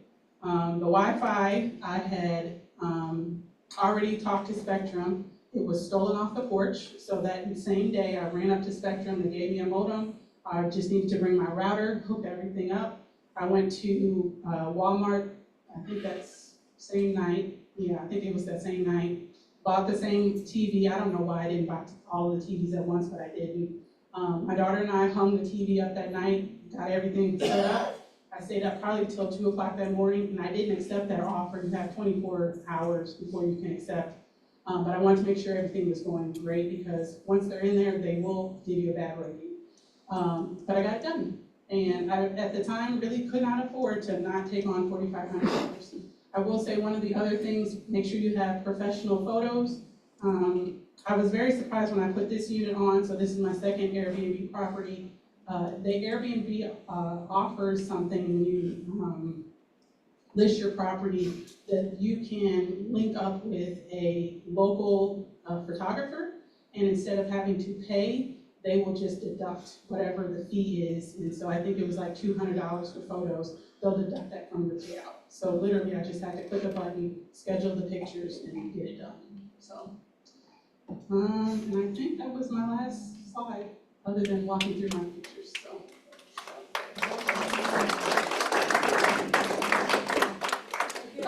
Questions? Yes. Oh, yeah. Get everybody back up here, now we'll open up the questions. Yeah. Okay. Three-bedroom house? This is a 3-bedroom, 2.5 bathroom, yes. This was actually my first property I ever purchased. I lived in this unit. So this was my starter home. That's how I got technically started in real estate. This was my starter home that I moved from into a duplex, and then I rented out my duplex and kept building from there. So you don't do nothing less than a month though, right? Is that what it is? Correct. So there are settings. Repeat the question. Yeah. So me, myself personally, I do not accept bookings unless I need the money. I don't accept bookings that are less than a month. Again, that draws to a certain clientele, and I'm not here to be everything to everybody. I mean, you just know what you're gonna get when you book a month or longer. It's a certain type of person. In addition, one of the other things on here that I wanted to mention, so even going back to the money, even though this was rented out for $4,500 for 30, I think it's 33 days or something like that, that's 20% off, because this is my first booking, so Airbnb gives them a discount. Or I said yes, just so I can get more bookings out there. But again, going back to this property manager who told me I wasn't gonna get this amount. Now again, I understand that it's apples and oranges. What we were talking about was unfurnished and I am furnished. But here you go, a couple months later, I'm making way more than what we had even talked about. Go ahead. I got a question, so I'm getting into short-term rentals myself. Do you, when you collect rent, do you say they're staying for 3 months? Do you go each month and collect, or do you collect the whole amount once? So the question is, do I collect all of the money up front when I have midterm rentals? I'll say it that way. So Airbnb, you do not, they're not my preferred platform, I will say that. But Airbnb does not pay you out if you use their platform for the full time. So if they book 6 months, you're not getting all 6 months up front.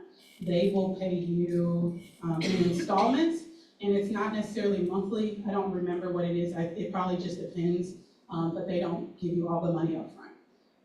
The other platforms, it just depends. For me, if I'm doing midterm rental and let's say someone does want 6 months, I'm probably making them sign a lease, and then they pay me monthly. And then do you take checks, credit cards? I take any form of cash you are sending my way, except for Venmo. I don't do Venmo. I've done Zelle a lot. It's just easy. Everybody's bank usually has Zelle. Cash App, so my business has a Cash App. I do that. I don't take checks. No, thank you. Yeah, I think those are probably the ones.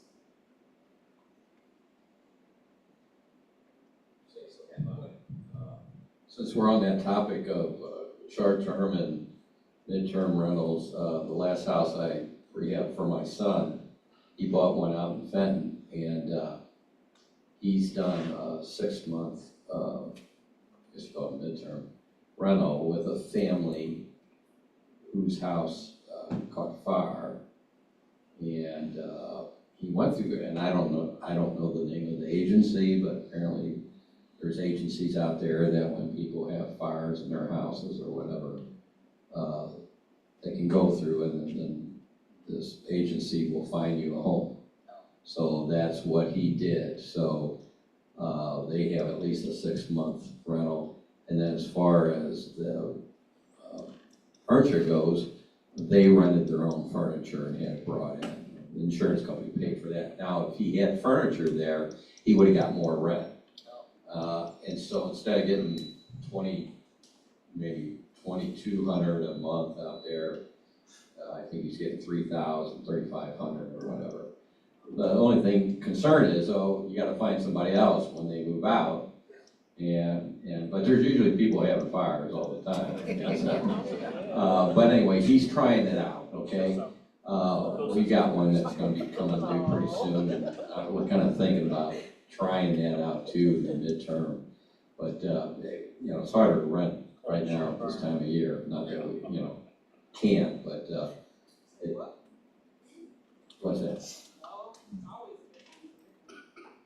Is it? Well, see, we don't do midterm. We usually do. Now, we got a place in Florida, and we do 2-month leases down there. So we get, all the people from New York and Wisconsin, and they pay top dollar for, and Dave knows where it's at. Don't you, Dave?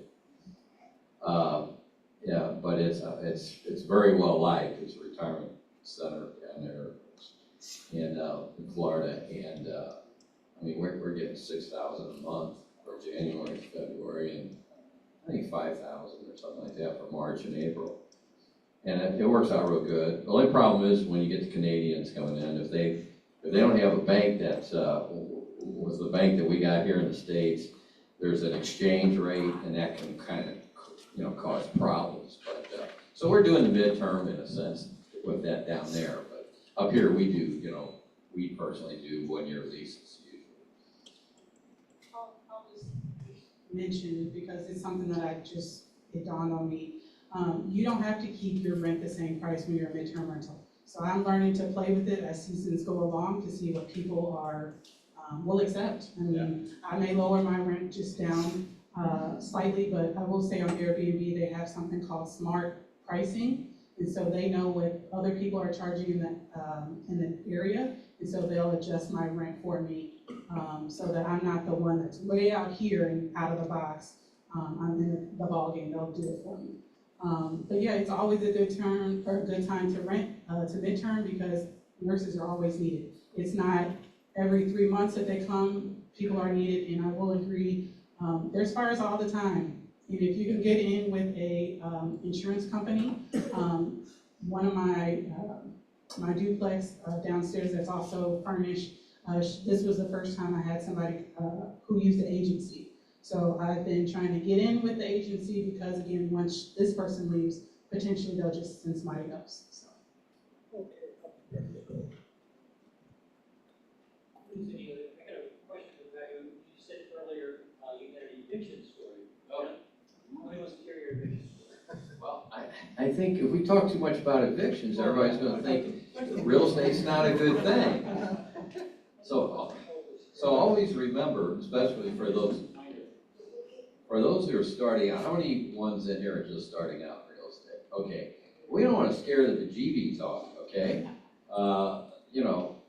Yeah, you got eviction now and then, but when you got $1,000, $2,000 checks coming in, it's kind of nice, okay?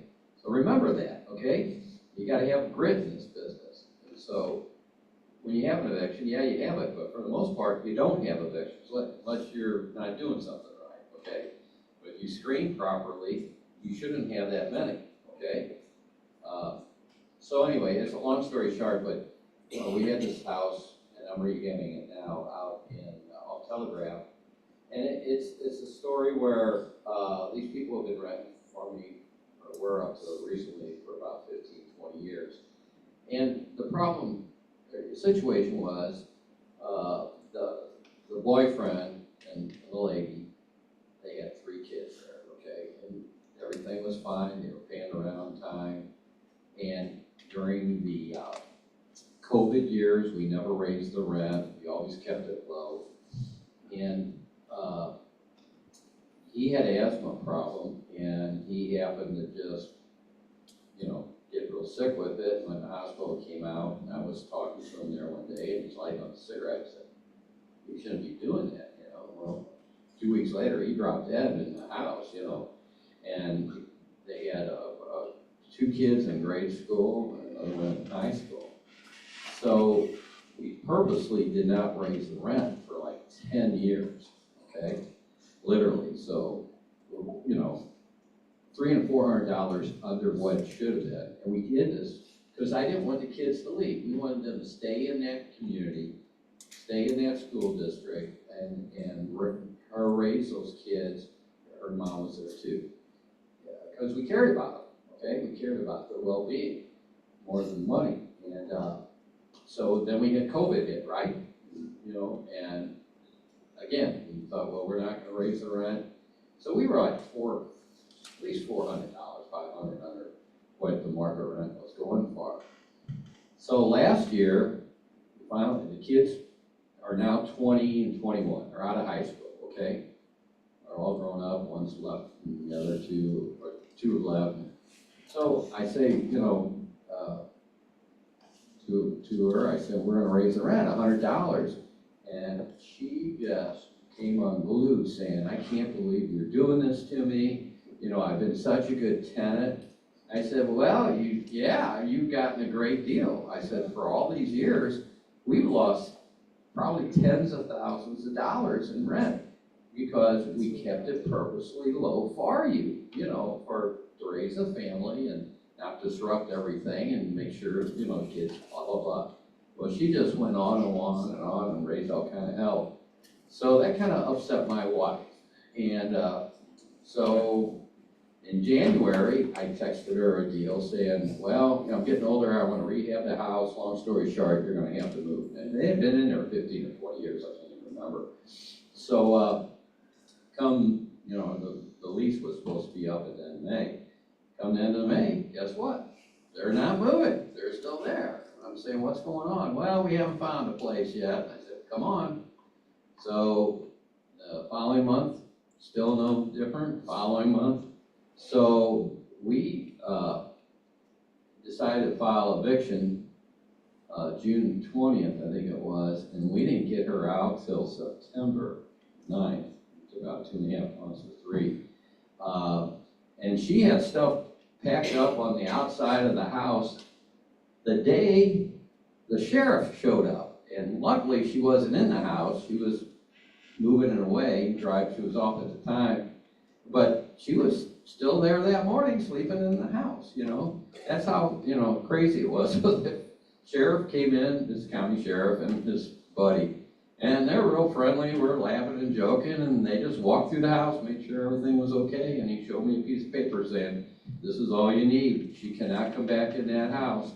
I had a locksmith there to change the locks, blah, blah, blah. And long story short, I've been rehabbing it, working on it. It's just about done, and I'll be able to raise the rent about $500 a month, if not more. You know, but she could have still been in there if she would just accepted $100 a month rent, you know, more. But, you know, it's a sad thing, but sometimes you just got to do it. And again, we don't have many evictions, so for those who are just starting out in real estate, don't think that, you know, I want to make sure you understand that if you do things right, you're not going to have it happen to you that often, and you're going to make money in the long run.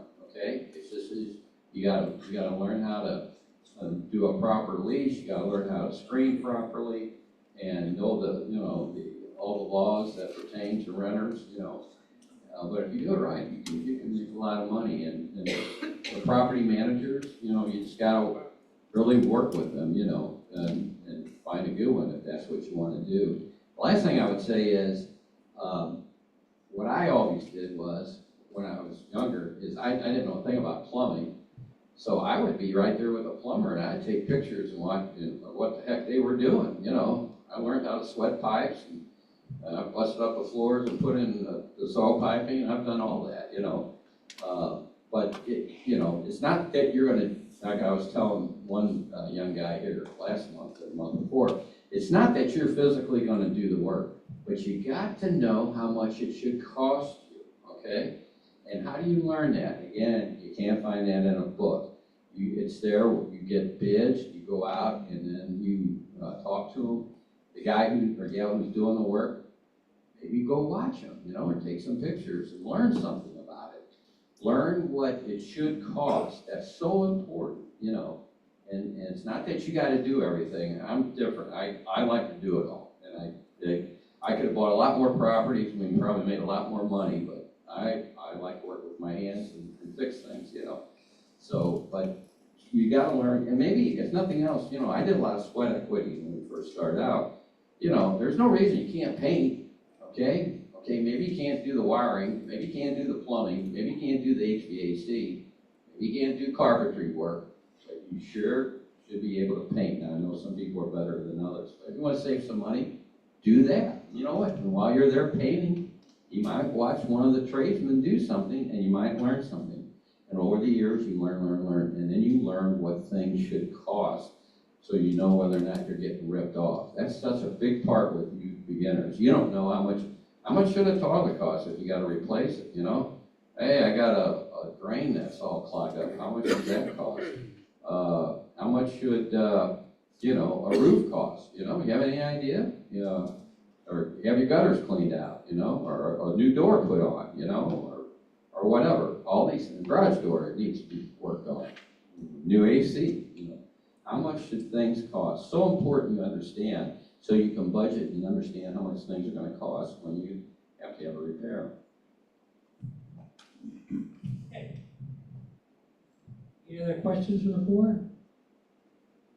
See, I just thought of a reason why landlords talk about evictions. It's so boring, just go into the P.O. box every month and getting that check.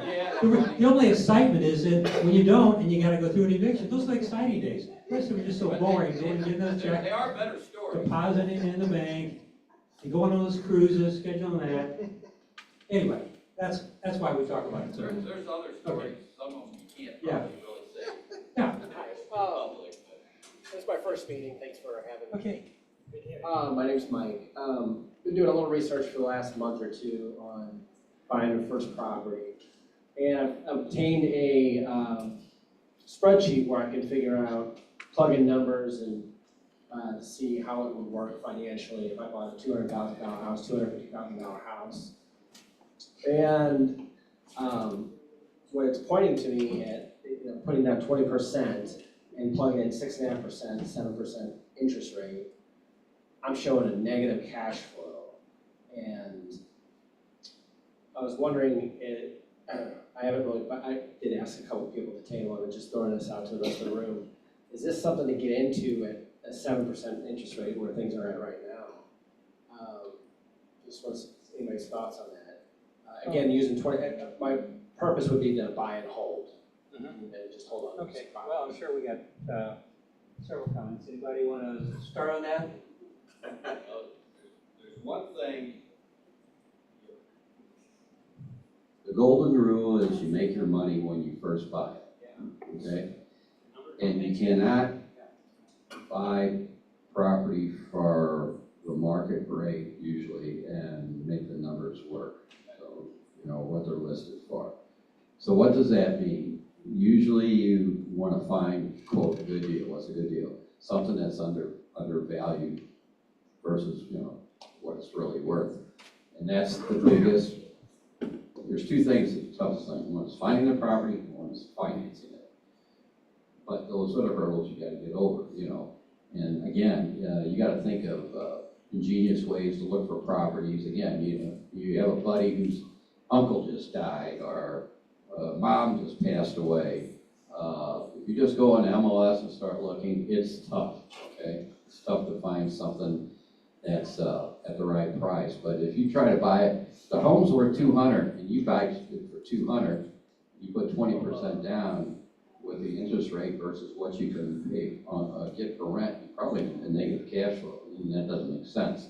So the big challenge is finding that property that's undervalued.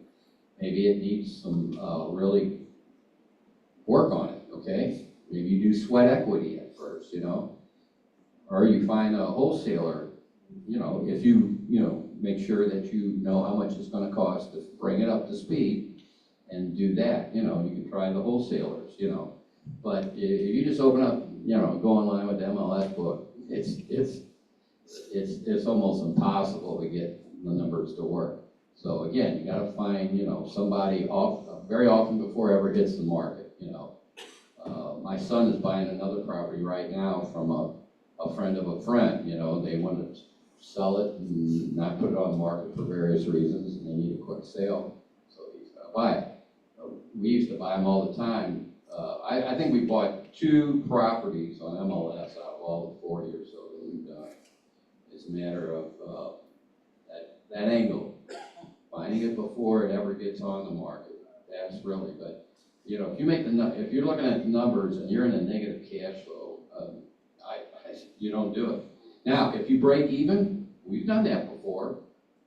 Okay, I'm not going to make a dime on this. Well, am I not making money? The first year, if everything goes right, it's going to appreciate X amount of money.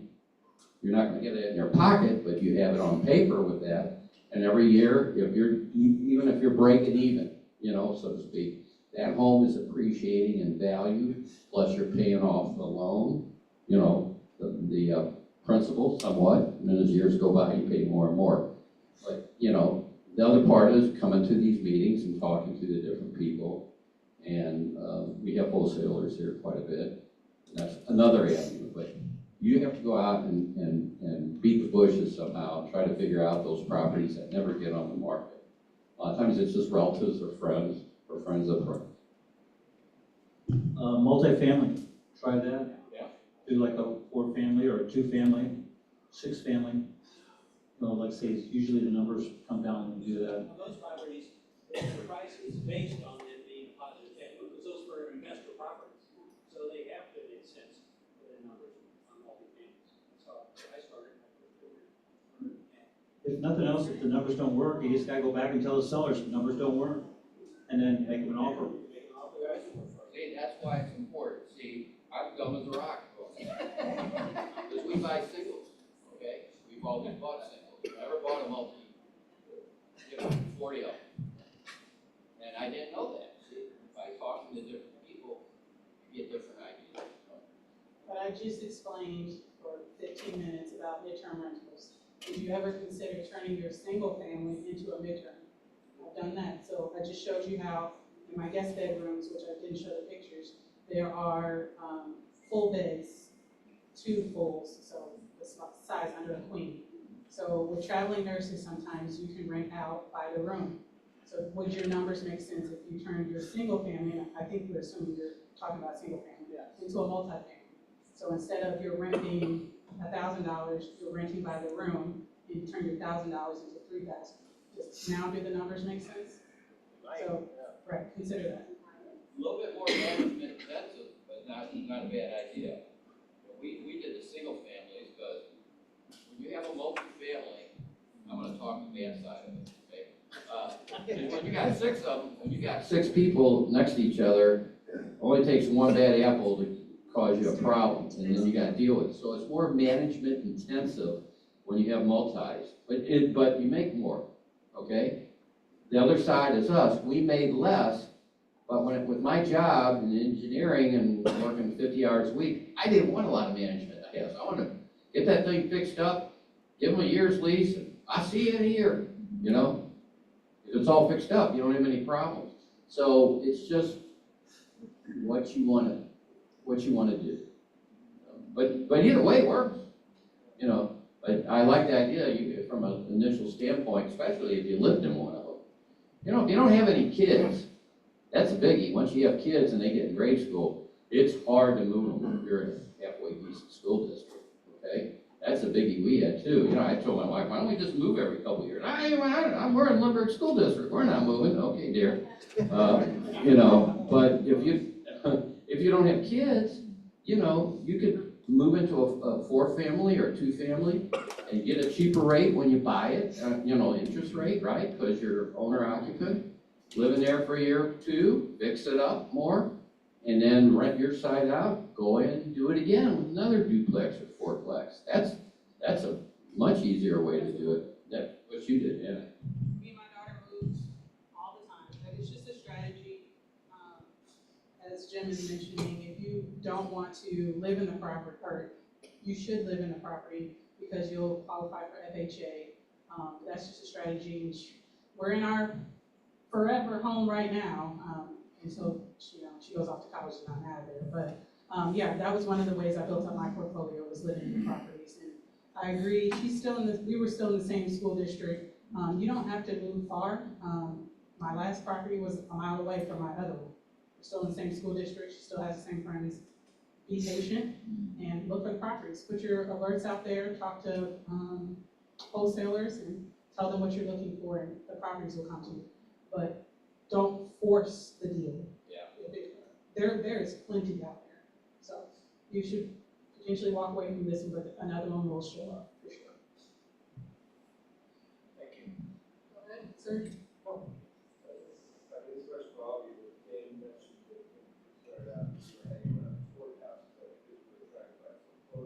Absolutely. And then you still do that, and then you also have to keep other banks, so it's either properties, that's still strategy.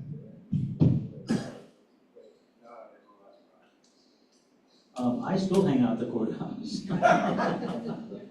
Usually I'm in jail. But that, no, actually, I mean, like I say, that's right. No, realistically, you get some pretty good deals there. The only problem with going to the courthouse and bidding on the courthouse is you don't get a chance to look inside the house. And that makes me a little nervous.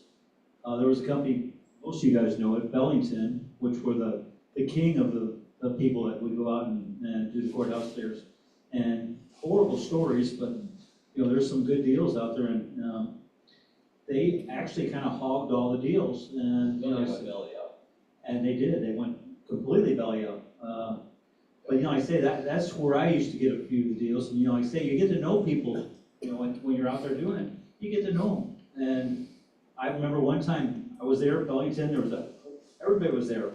And I said, you guys, and I asked everybody, okay, let me have this one. And they did. And I got a great deal on it. I was like, I got a great deal on that. That was known as the cartel. Because I worked on bottom, okay? I was right across the street from the county courthouse.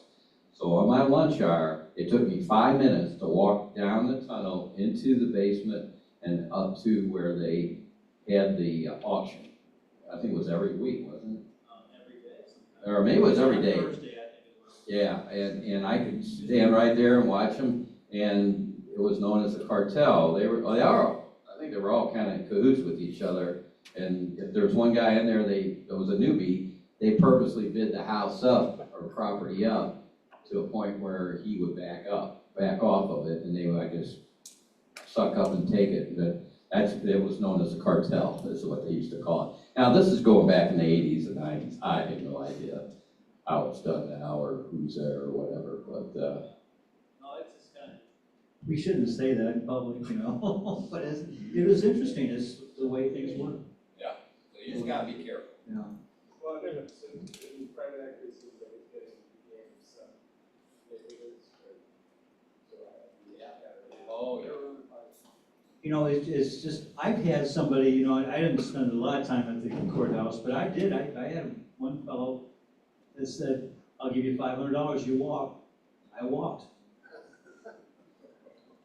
I don't know, I'm not a big shot or anything like that, but $500, $500.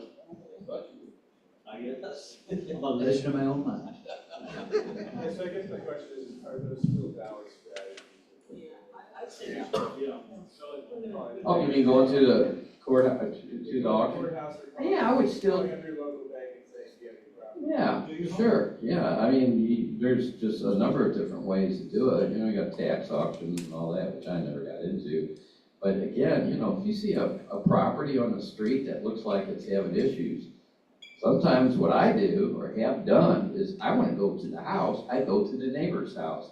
The neighbors will always tell you everything that's wrong with the house next to them, Yeah, and sometimes the neighbors was just as crappy as the one you were wanting to buy, But yeah, I've done that before a lot of times, Or even if we get in a house and we're walking around and looking at it, as I'm walking out the door, if that guy or gal's next door, I might walk over and say, hey, what do you think about this house, And does the basement leak? Is your basement? They'll say, right, they'll know whether or not the house has a water problem because, you know, if the people have been living there for years, they know each other, and they start spilling their guts to you. So, I mean, that's, you learn real quick. I don't want to take up too much time here, but one of the things we talked about, which, you know, you alluded to, Greg and I are doing tax sales now, which is really very, very fascinating. I used to do it in like 4 different counties, and there's people out there, when I first got started in the tax sale business, the rules have changed a little bit, but you were competing with all kinds of banks on the East Coast. They were coming in and buying tax sales, knowing full well they would get cashed out, but they would make a 10% yield on their money. They were just looking for the yield. But me, I'm looking for the property. So that's kind of a fun, interesting way to do it. You can do some research, but there's some companies out there that charge a lot of money to learn this. So you just have to go out and do it. So, but Missouri only happens one time a year, which is the same, except for St. Louis City and Kansas City. So, but it's kind of fun. It's interesting. You can buy a piece of property for as little as $2,500 and sell it for $50,000. I did that. And there's a lot of other techniques too for finding properties. I don't say, did David Randolph, the gentleman just saying, I think he just took off right. He was our speaker last month. He does what's called short sales. If you're familiar with short sales, he is the short sale expert, probably in the St. Louis area. And he spoke to our group. If you join, we've got his recording on our website. You can go to the members only section and view that presentation. He knows his stuff. Question? Well, one thing I do also is I know I work with smaller banks all the time. I always work with smaller banks, and I get to know the vice president or presidents. Sure. And I take them out to lunch every 2 or 3 months. Because I figure $30 lunch can lead to something big. And it has for me. So Dan knows that. He knows what I do. So yeah, I took him out to lunch every so often. So find out what's happening. Do they have anything? Yeah, it's good to have a relationship with Yeah, that's what I do all the time. You know, the smaller banks. Yeah. So anyway, that's another way. You know, another thing you can do is, you know, what we've done too, I'm still waiting for Brian to cash in on this one, is I offer like $1,000 to buy me a house, you know. So Brian, Get to work. problem is you're looking for him too. But, you know, I'll tell the contractors that are working with me or anybody, you know, neighbor, hey, if you know somebody, you know, I'll pay $1,000 if you find me a property and I buy it. Your insurance agent. Mailman. Also talk to your insurance. Oh, my son's an insurance man. Or mailman, mailwoman. Yeah. If someone's they're working, you know, they know. So I got a question. For the group. Do you think it was worth it tonight? Yes. Except for you, David.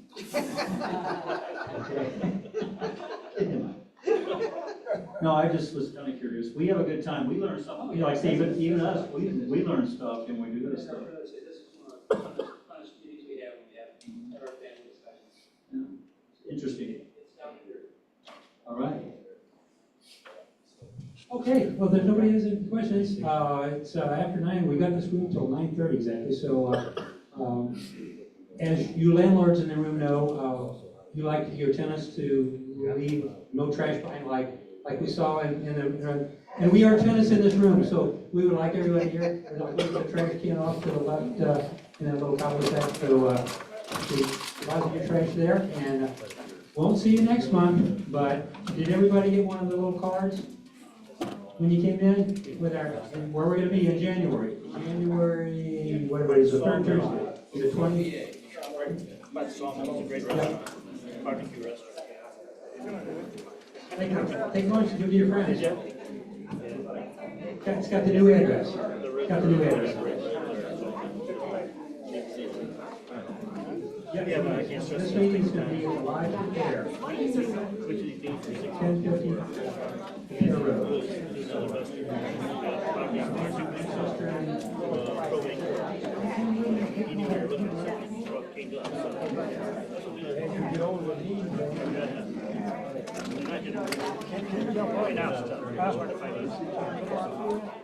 I love it. Next year, I think.